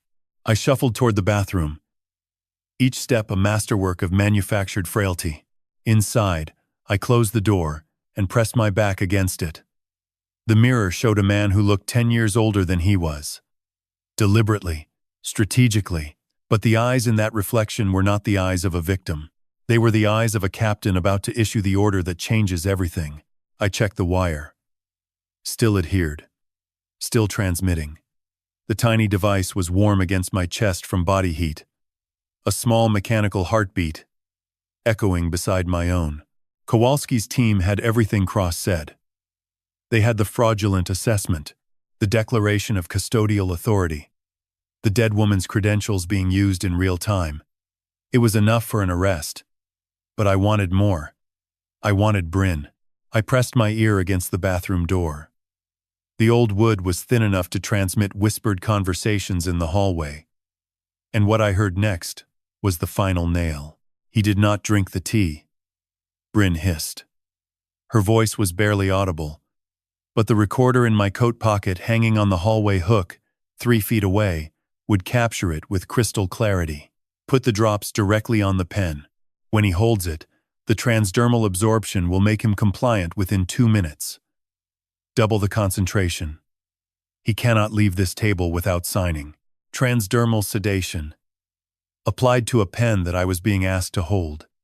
They were not even waiting for me to ingest the drugs anymore. They were delivering them through my skin. The sophistication of it was chilling. The desperation behind it was even more so. I flushed the toilet, ran the water, opened the door with the same shuffling vacancy I had worn like armor for 6 months. I did not look at my coat hanging on the hook. I did not glance at Bryn standing in the hallway with her hands still wet from handling whatever chemical she had applied to that gold pen. I simply drifted back to the kitchen table and sat down with the heavy, boneless weight of a man whose will had been replaced by fog. The pen sat where I had left it, gleaming, waiting, poisoned. "Now, Warren," Cross said, leaning forward with renewed confidence. "Shall we finish? Just your signature, and then you can rest." I reached for the pen, but instead of gripping it, I pinched it between 2 knuckles, avoiding skin contact with the barrel where the chemical had been applied. A technique I had developed over decades of handling contaminated materials in ship engine rooms. To the cameras and the people in the room, it looked like the clumsy grip of a man whose fine motor control had degraded. To me, it was the last piece of evidence I needed. I brought the pen to the page, touched the tip to the signature line, and then I stopped. "You know, Dr. Cross." My voice changed. It did not rise in volume. It dropped in register. The tremor vanished. The slur evaporated. The fog that had clouded every syllable for 6 months burned away like mist under a searchlight. In 35 years on the Great Lakes, I navigated storms that sank ships with crews twice the size of mine. Do you know why I survived every one of them? The kitchen went vacuum silent. Cross's pen stopped moving. Craig's breath caught audibly. Bryn, behind me, went absolutely still, because I always knew exactly where the danger was before it knew I was watching. I set the poisoned pen down on the table with a precise click. "And you, Dr. Cross, are the most dangerous thing in this room, except for one detail." I straightened my spine, squared my shoulders, looked directly into her eyes with the full, undiluted authority of a man who had commanded ships carrying 60,000 tons of iron ore through November hurricanes. "You are not a doctor. Your license belongs to a woman named Helen Marchetti who died in Dayton, Ohio in 2019. You were revoked in Toledo 8 years ago, and the man whose kitchen you are sitting in has been recording every word you have said for the last 31 minutes on a federal wire. Cross's face underwent a transformation so rapid it was almost biological. The clinical mask did not slip. It shattered. Beneath it was something feral and calculating, the expression of an animal realizing the trap has closed. Craig made a sound like a man choking. Dad, what are you? I have not taken a single drop of that whiskey since June, Craig. I turned to look at my son, and for a moment, just a moment, I allowed him to see the full depth of what he had done to me, reflected in my eyes. Not one pill, not one spoonful of oatmeal. Everything your wife has poured for me has gone down the drain. I have been awake this entire time, watching, listening, recording. I reached into my coat on the hallway hook and pulled the logbook from the inside pocket. The oilskin wrapping caught the kitchen light as I set it on the table in front of Cross. And Margaret knew, I said. My voice cracked for the first time. Not performance, not strategy, real. 3 years ago, my wife wrote everything she suspected about your operation in this logbook, including the night Bryn offered to take her sailing. The name Margaret detonated in the room like a depth charge. Craig went white. Bryn grabbed the edge of the counter. Cross lunged for the logbook. Her professional composure completely abandoned. She never touched it. The front door burst inward with a force that shook the lighthouse walls. 2 agents in tactical vests breached through the kitchen entrance simultaneously. Agent Diane Kowalski's voice cut through the chaos with a clarity that reminded me of a foghorn in zero visibility. FBI. Nobody move. Hands where I can see them. Now. Cross froze with her fingers 6 inches from the logbook. Craig slid from his chair onto the floor, his body folding in on itself like a structure whose load-bearing walls have been simultaneously removed. Bryn did not collapse. She straightened. Her eyes went cold and flat and reptilian. And then, she spoke with a calmness that made the hair on my arms rise. Nora is at my sister's house in Petoskey, she said, looking directly at me. You want to be very careful about your next move, old man. Very careful. The room went still. Kowalski's hand stopped mid-reach for her handcuffs. The agents exchanged glances. A child. An 8-year-old girl. Being used as a hostage by her own mother. I looked at Bryn. At the woman who had killed my wife, poisoned my body, sold my home, and was now threatening my granddaughter with the same cold efficiency she used to dissolve medication into my evening glass. And I smiled. Not a warm smile. Not a kind smile. The smile of a captain who has charted every reef in the harbor before the enemy even launched their boat. You think I sailed into this storm without charting every single reef? Ed Kowalski has been parked outside your sister's house in Petoskey since 5 this morning. And unlike you, Bryn, he answers when I call. The color drained from her face like water from a breached hull. The last weapon in her arsenal had just been rendered inert. And for the first time in 3.5 years, I watched the woman who destroyed my family realize she had nothing left to bargain with. The next 90 seconds moved with the compressed efficiency of a Coast Guard boarding operation. Agent Kowalski spoke into her shoulder radio. Petoskey unit. Confirm status on the miner. Static. Then a voice I would remember for the rest of my life. Miner is secure. Repeat. Miner is secure. Cooperative witness on site. Identified as Edward Kowalski, retired merchant marine. Child is unharmed. Subject's sister taken into custody without incident. The air rushed back into my lungs. Nora was safe.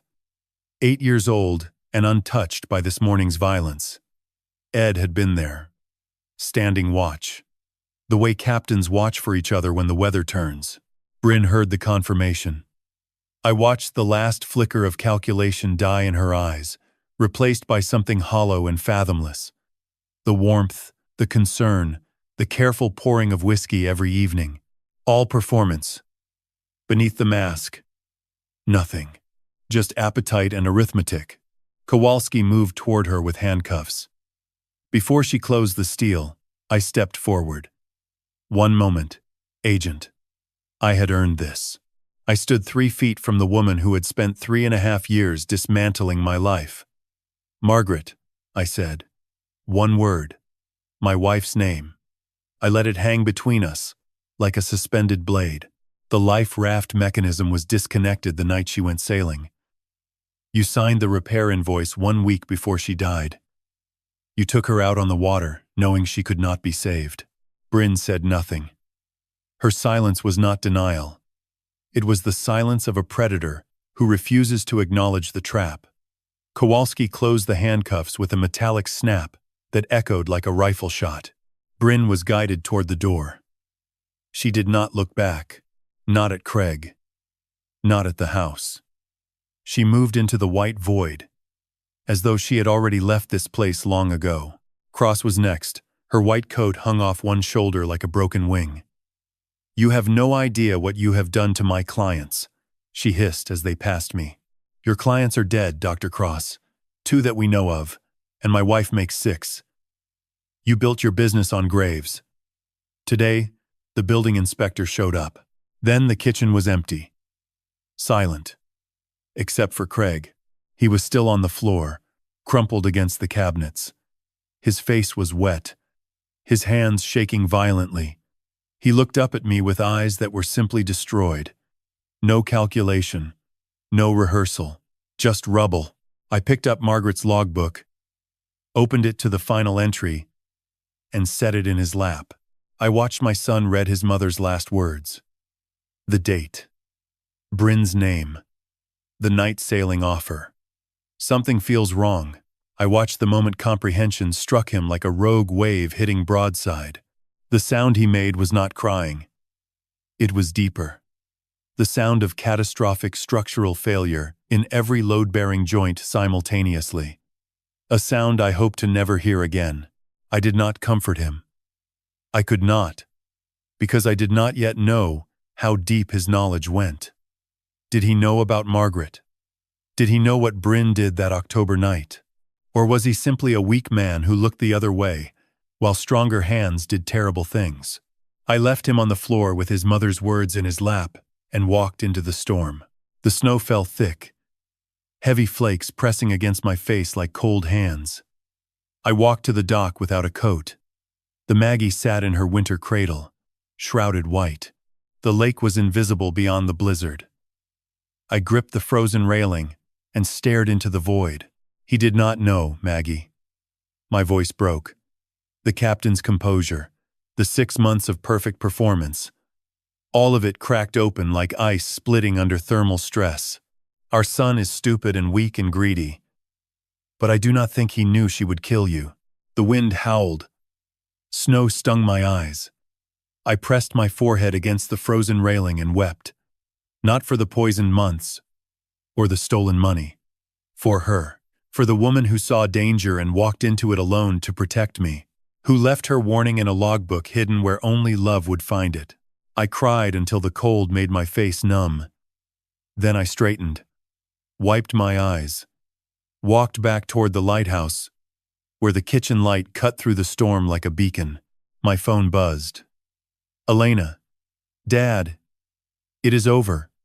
Craig is cooperating. He is giving them Cross's entire network.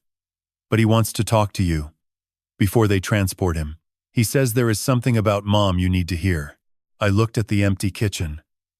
The table, where 30 minutes ago, a woman tried to steal my name from the world. Not tonight, I said. Tonight I need to sleep without anyone poisoning my dreams. I climbed the stairs. And for the first time in 6 months, I slept without performing. I woke on Sunday to the sound of silence. No performance required. No camera to deceive. No chemical schedule to dodge. Just the pale winter light filtering through the lantern room windows and the low, distant murmur of Lake Michigan breathing beneath its skin of ice. It was the first natural waking I had experienced in 6 months, and for a disorienting moment, I did not know what to do with the absence of threat. Elena drove me to Munson Medical Center that afternoon. The toxicology panel took 3 hours. Blood draws, urine analysis, a neurological workup that involved staring at flashing lights while a machine mapped the electrical activity of my brain. The hospital smelled of antiseptic and recycled air, and I sat in the examination room feeling the cold plastic of the chair beneath me like an anchor holding me to the present moment. Dr. Aris, the neurochemist assigned to my case, was a man of perhaps 45, whose clinical precision reminded me of the engineers I used to work with on vessel maintenance. He did not soften his findings. Mr. Hale, zolpidem, at the concentrations we are detecting in your blood, has been accumulating in your liver tissue for approximately 6 months.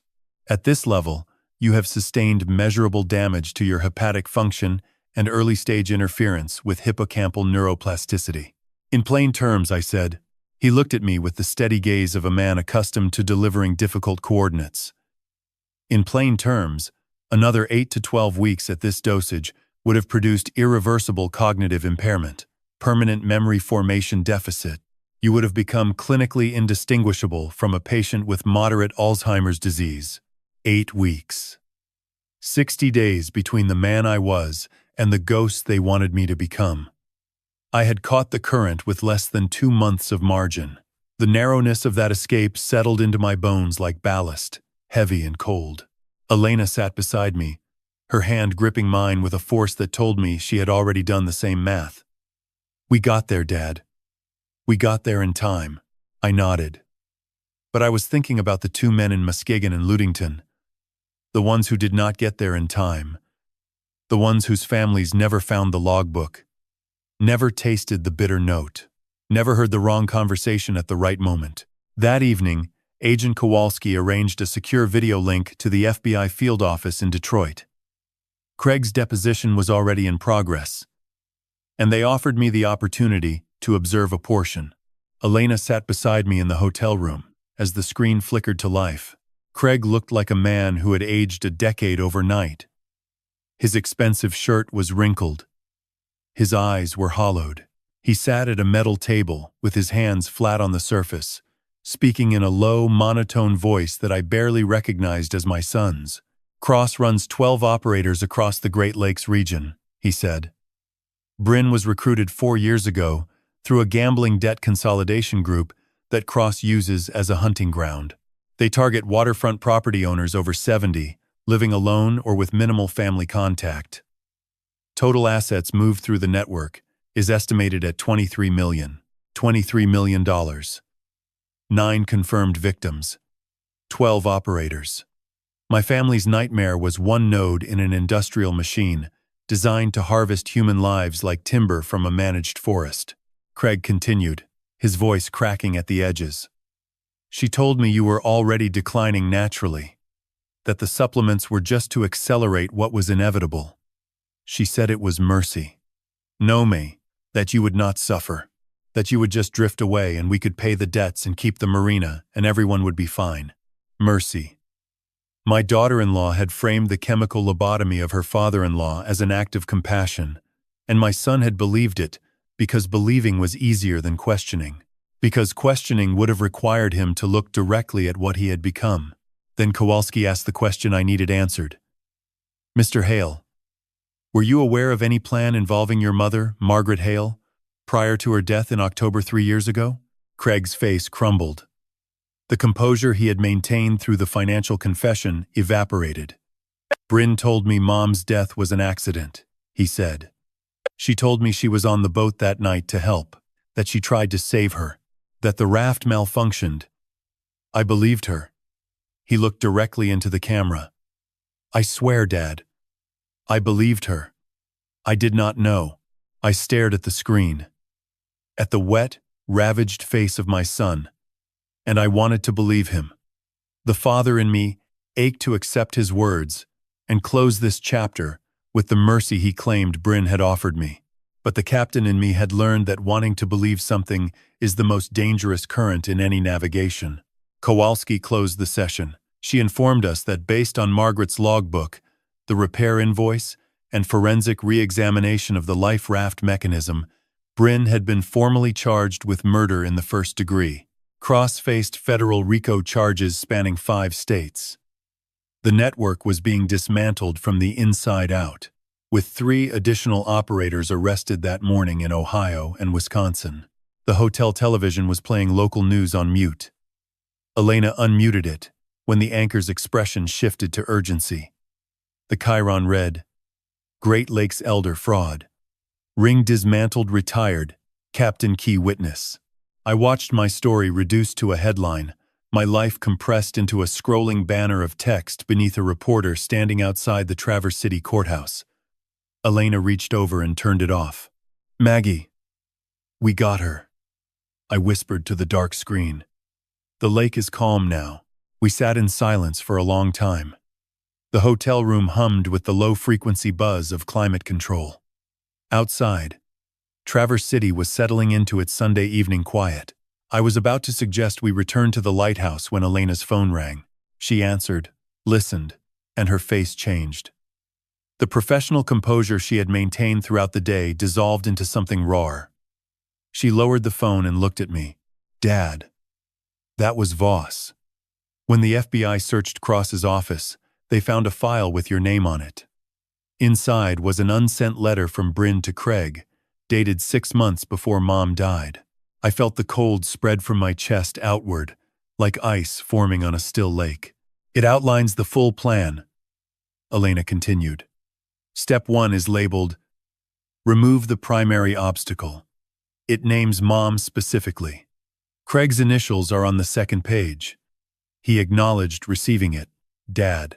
He initialed the page where Bryn describes how she would disable the raft. The room went very quiet. The kind of quiet that follows the last echo of a hull striking rock. The silence after the damage is done and before the water begins to pour in, Craig knew. Not after. Not vaguely. Not through willful ignorance. He knew before Margaret went sailing that she would not come back. He had initialed the blueprint of his own mother's murder and then stood beside me at her funeral and wept.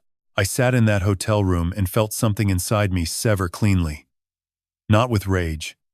Not with the volcanic eruption I might have expected. With the quiet, irreversible finality of a mooring line being cut. My son was no longer my son. He was a co-conspirator in the death of the woman I loved. And no amount of tears on a video screen would ever reconnect what that knowledge had severed. I stared out the window at the winter night. Lake Michigan was invisible in the darkness, but I could feel it out there, vast, indifferent, holding my wife's memory in its depths the way the earth holds bedrock. I hate him, I said. The words came out flat, simple, without drama or performance. The honest statement of a man who has reached the end of a very long calculation and found the answer is exactly what he feared. Elena did not argue. She simply put her hand on my shoulder and let the silence hold us both. I did not sleep that night. I lay in the hotel bed with the ceiling dark above me, and I let the knowledge move through my body the way floodwater moves through a breached compartment. You cannot fight it. You cannot pump it out faster than it pours in. You can only seal the bulkheads around it and accept that part of the ship is now lost. My son initialed a document that described how his wife would kill his mother. He put his pen to that page the way one signs a delivery receipt. Acknowledging. Accepting. Moving forward with the transaction. Then he stood beside me at Margaret's funeral in his black suit, with his eyes red and his hand on my shoulder, and he said, I am so sorry, Dad. She was the best of us. The best of us. And he had signed her death warrant 6 months before the water took her. I tried to find the moment I missed it. The conversation where he could have warned me. The holiday dinner where something in his eyes should have told me the truth. But memory is a treacherous navigator. It shows you what you were prepared to see at the time, not what was actually there. I had been prepared to see a grieving son. So that is what I saw. At 3 a.m, I got up and stood by the hotel window. Traverse City was dark, except for the amber glow of streetlights reflecting off fresh snow.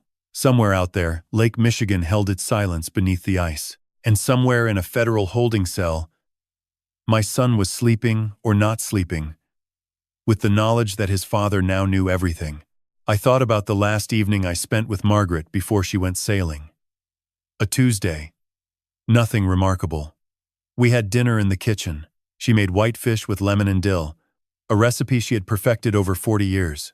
We talked about replacing the dock planking in spring. She washed the dishes. I dried.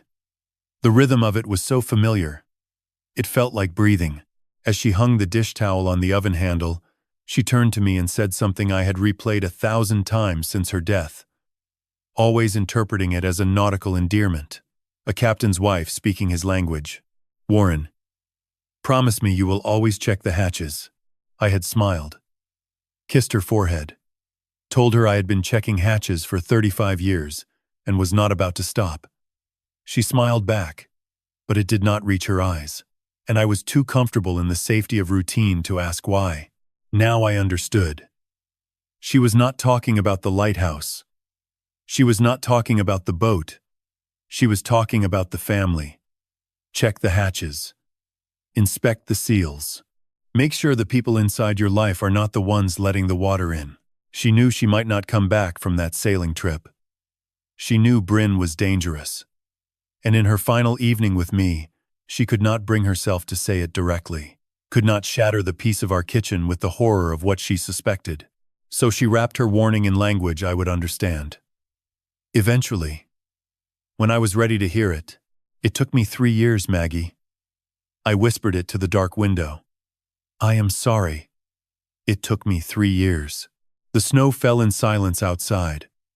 I pressed my palm against the cold glass and felt the heat of my hand create a brief bloom of condensation, a mark that would fade within seconds. The way a life fades, the way trust fades, the way the word son fades from a vocabulary when it can no longer be spoken without tasting poison. I made my decision in the gray hour before dawn. Not in anger, not in vengeance. In the same cold, analytical clarity I had used to navigate every dangerous passage of my career. Some decisions are not about emotion. They are about structural integrity, about knowing which compartments can be sealed and which must be flooded to keep the vessel afloat. Craig was a flooded compartment. Keeping him connected to my life was keeping a breach open. Every letter he might send, every appeal for forgiveness, every attempt to explain would be another wave pouring through the hull. Not because forgiveness was impossible, but because the cost of maintaining that connection would require me to carry the weight of his knowledge every day. The knowledge that he knew, that he let her go. I called Elena at 7. She answered on the first ring. She had not slept either. I am done with Craig, I said. My voice was steady, quiet. The voice of a man who has completed a long and difficult calculation and is now simply reporting the result. Not as punishment, as survival. A ship cannot sail with an anchor that is trying to drag it to the bottom. She was silent for a moment. I could hear her breathing, the soft ambient sound of the hotel room around her. I know, Dad. She said it simply, without argument, without the therapeutic language that people use when they want to soften a hard truth. I know. We did not discuss it further. There was nothing to discuss. The decision was structural, permanent, like a weld that cannot be broken without destroying both pieces. I asked Elena to drive me back to the lighthouse that morning. The road was plowed but still white at the edges, the trees along the lakeshore heavy with snow. As we turned onto my property, I saw the lighthouse standing against the gray sky exactly as it had for 120 years. Patient, solid, unmoved by the storms that had battered it across the decades. The cameras were gone. Kowalski's team had removed them as evidence the day before. The barometer was just a barometer now. The smoke detector was just a smoke detector. The ship's wheel above the fireplace was just wood and brass. My home had been returned to me. Emptied of surveillance, emptied of threat, emptied of the son who had once stood in this kitchen and told me he loved me while counting the days until my mind dissolved. I walked through each room slowly, touching surfaces, opening windows to let the December air push through, and carry away the stale residue of 6 months of captivity. When I reached the lantern room, I sat in my chair and looked out at the lake. The water was steel gray beneath the overcast sky. Calm. Not peaceful exactly. More like exhausted. The way a body of water looks after a storm has spent itself and moved on. I understand that feeling, I thought. Spent. But still here. Still holding. I reached into my coat pocket and found Margaret's logbook. I opened it to the first page. Read her handwriting one more time. Then I closed it, wrapped it back in its oilskin, and placed it in the inspection hatch in the lantern room where she had hidden it. Rest now, Maggie. I set it to the lake, to the air, to whatever part of her remained in the salt and the cedar and the light. You did your job. You kept watch. I heard you, and the hatches are secured now. All of them. The wind moved across the water. The lighthouse creaked softly in its bones. And for the first time since October 3 years ago, Margaret's absence felt like peace instead of amputation. 5 months passed. Winter released its grip on Lake Michigan, the way a fist unclenches after a long tension. Slowly, reluctantly. Then all at once. By April, the ice had retreated to the deeper northern reaches of the lake, and the shoreline around Traverse City was alive again. With the sound of meltwater running through the ravines and the distant cry of returning gulls, I stood at the kitchen sink one morning and looked down at my hands. The jaundiced yellow was gone. The skin was clear, the natural weathered brown of a man who had spent decades in lake wind and winter sun. The tremor was gone. My grip closed around the coffee mug with the same steady authority I had once used to hold a ship's wheel through a November gale. Dr. Aris confirmed at my final checkup that the liver values had normalized and the neurological markers showed no permanent deficit. I had escaped the chemical cage with weeks to spare. The lighthouse felt different now. Not smaller. Not emptier. Lighter. The cameras were gone. The contaminated bottles were gone. The frozen envelope in the freezer was gone. What remained was cedar and copper and glass, and the sound of the lake doing what it has always done.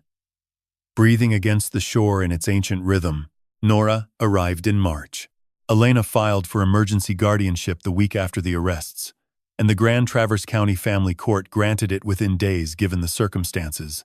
Bryn's sister and Petoskey cooperated fully in exchange for reduced charges, and Nora was transferred to Elena's custody without contest. They moved into the guest cottage on my property, the same building where Craig and Bryn had once plotted my dissolution. Elena repainted it, rearranged the furniture, burned the mattress Bryn had slept on, made it something new. Nora was quiet for the first 2 weeks. The careful, watchful silence of a child who has learned that the adults in her life cannot always be trusted to tell the truth. She did not ask about her mother. She did not ask about her father. She simply observed, cataloging her new environment with an intensity that reminded me of myself at a ship's helm, reading every wave and wind shift for signs of danger. Then one Saturday morning, she appeared at my workbench in the basement, where I was splicing a new dock line. "Grandpa, is this a bowline or a cleat hitch?" She held up a piece of rope she had found in the tool bin, twisted into something that was neither, but showed the instinct of both. I looked at her small hands working the fiber and felt something warm crack open in my chest. A compartment I had sealed shut months ago when the word family became synonymous with poison. "Come here," I said. "I will show you." We spent that morning tying knots. Bowline. Cleat hitch. Figure 8. Sheet bend. She learned faster than any deckhand I had ever trained. Her fingers were quick and precise, and she asked why each knot worked rather than simply accepting that it did. The engineer's question. The captain's question. Why does this hold? Craig's sentencing came in May. 12 years federal. Accessory to murder in the first degree. Conspiracy to commit elder fraud. Wire fraud. Identity theft. The judge noted in her remarks that the defendant's cooperation, while extensive, could not mitigate the fundamental gravity of his foreknowledge regarding the death of Margaret Hale. I did not attend the hearing. Elena went. She came home and told me only the sentence. I nodded. 12 years. A number. An abstraction. Less time than Margaret had been my wife. Less time than I had spent commanding ships. A blink in the architecture of a human life. That evening, I sat at my desk in the study and wrote a letter. 1 paragraph. 6 sentences. I wrote it in pencil, on lined paper, the way I used to write incident reports on board. You could have saved her. You knew what Bryn planned, and you initialed the page. That is the weight you carry now. Not my forgiveness. Not my punishment. The weight of knowing you could have spoken 1 sentence and she would still be alive. I read it twice. Then I folded it into an envelope, wrote his name on the front, and set it on the desk.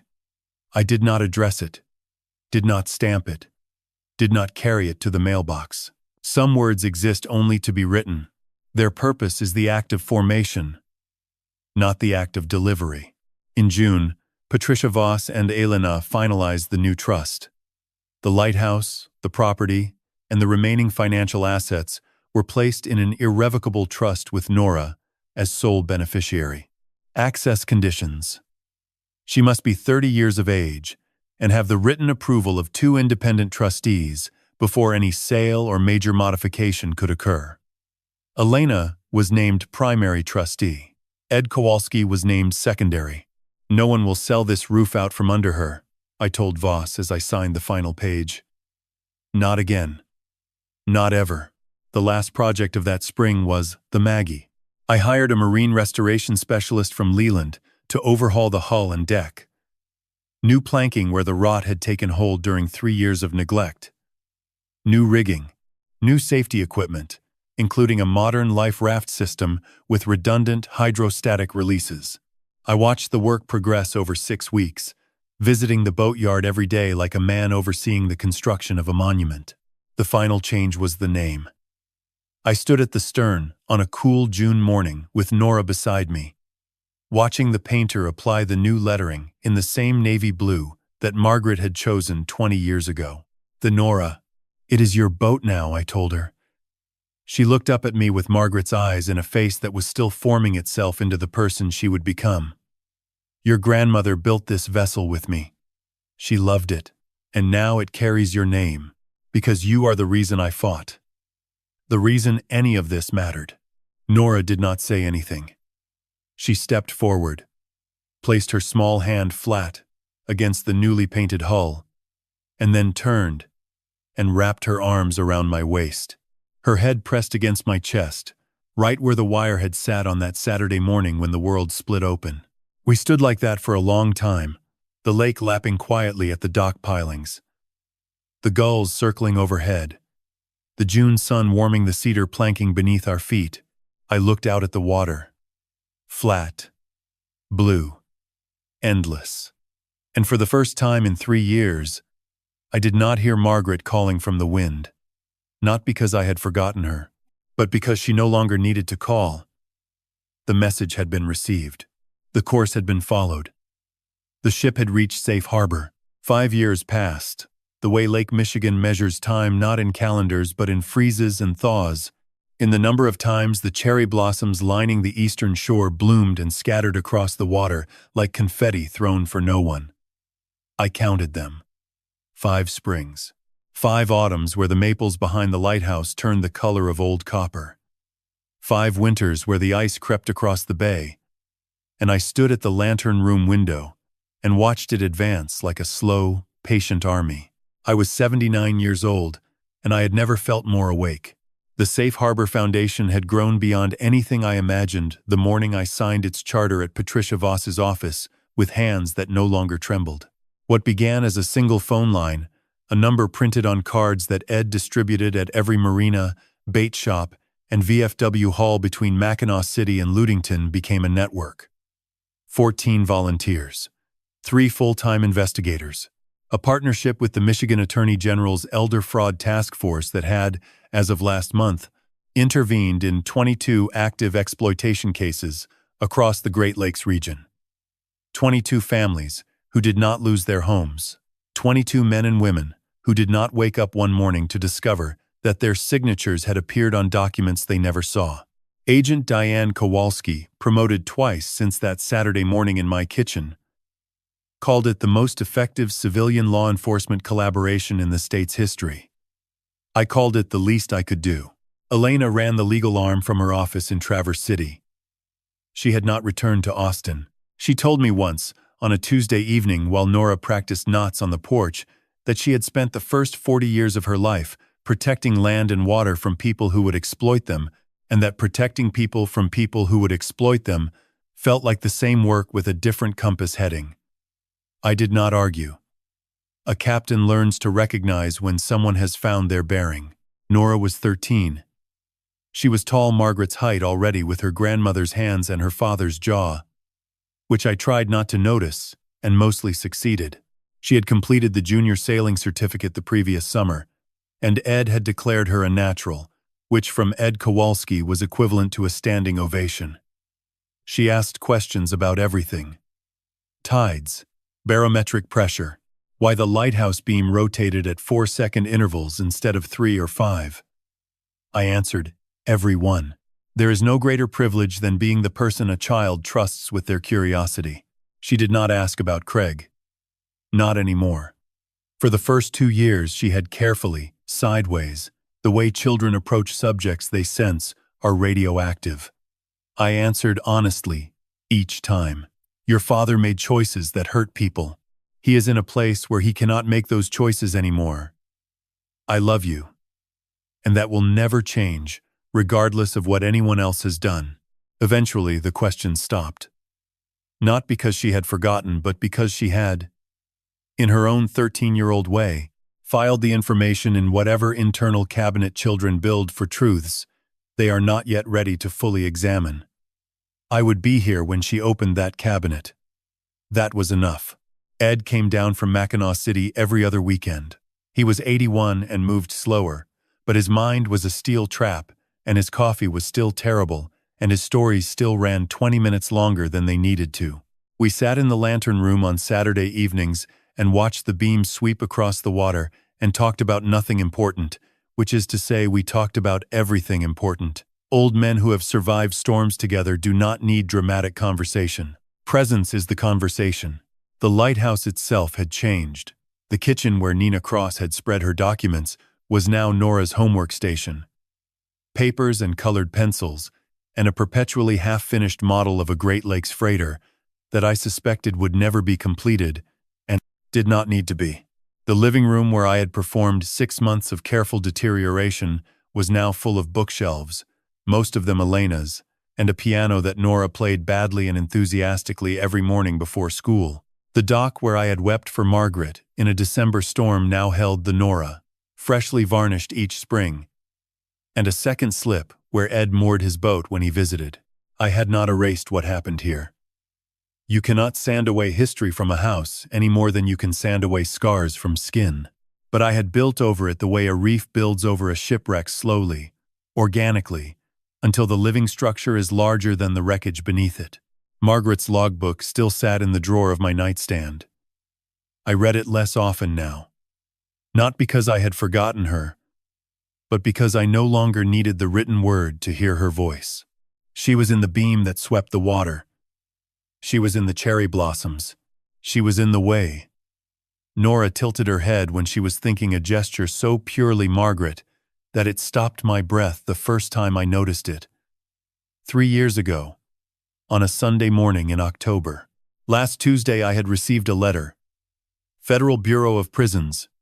Return address. Craig's handwriting tighter than it used to be, more careful. I had not opened it. It sat on the kitchen counter beside the brass barometer that once held a hidden camera and now held nothing but the mechanical memory of atmospheric pressure. I did not know if I would open it. I did not know if I needed to. Some signals you are not obligated to answer, even when you hear them clearly. On Saturday morning I woke at 5:15, as I always did. I checked the hatches. I checked the locks. I made coffee. No tremor. No fog. no bitter chemical ghost in the back of my throat. I climbed the iron spiral staircase to the lantern room and watched the sun rise over Lake Michigan.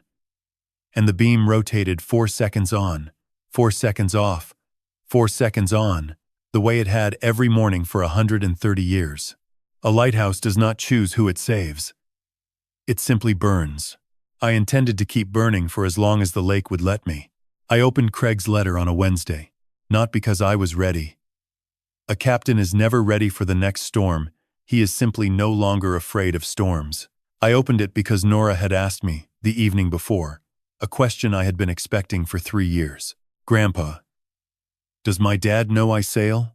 She was sitting at the kitchen counter, her homework spread around her like a navigation chart, and she asked it the way she asked about barometric pressure. Curious, unafraid, seeking data rather than emotion. I set down my coffee and told her the truth. I did not know. She nodded once, returned to her geometry, and said nothing else. But the question sat in the air between us like a frequency I could not ignore, and by morning I understood that the letter was not about Craig. It was about Nora. It was about whether I could model for her the thing I had spent 5 years teaching through the foundation, that vigilance does not require hatred, and that protecting yourself does not require erasing the people who hurt you. The letter was 3 pages. His handwriting was small, controlled, the penmanship of a man who has had years to practice patience with a ballpoint pen. He did not ask for forgiveness. He did not explain. He wrote about the marina, how he understood now that the debt had been the hook, not the cause. He wrote about Bryn, how she had presented the plan as financial restructuring, how he had known within the first month that it was more than that, how he had chosen not to know.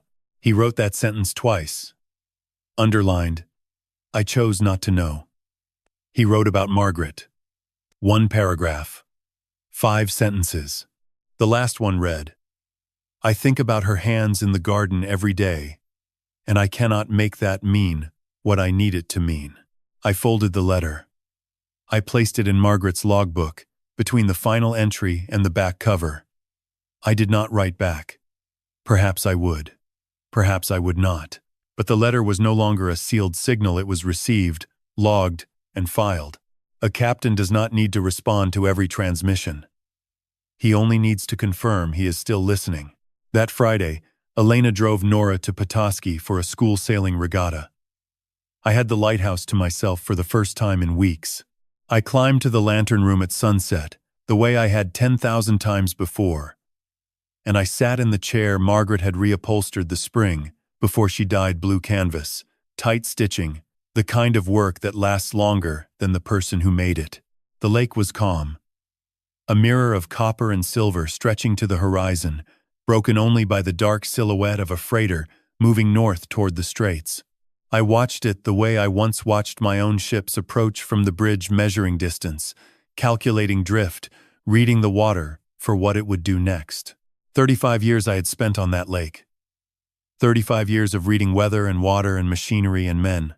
And in the end, the most dangerous voyage of my life had taken place entirely inside a house I had lived in for 40 years, navigated with nothing but patience and a captain's instinct for when the current shifts beneath his hull.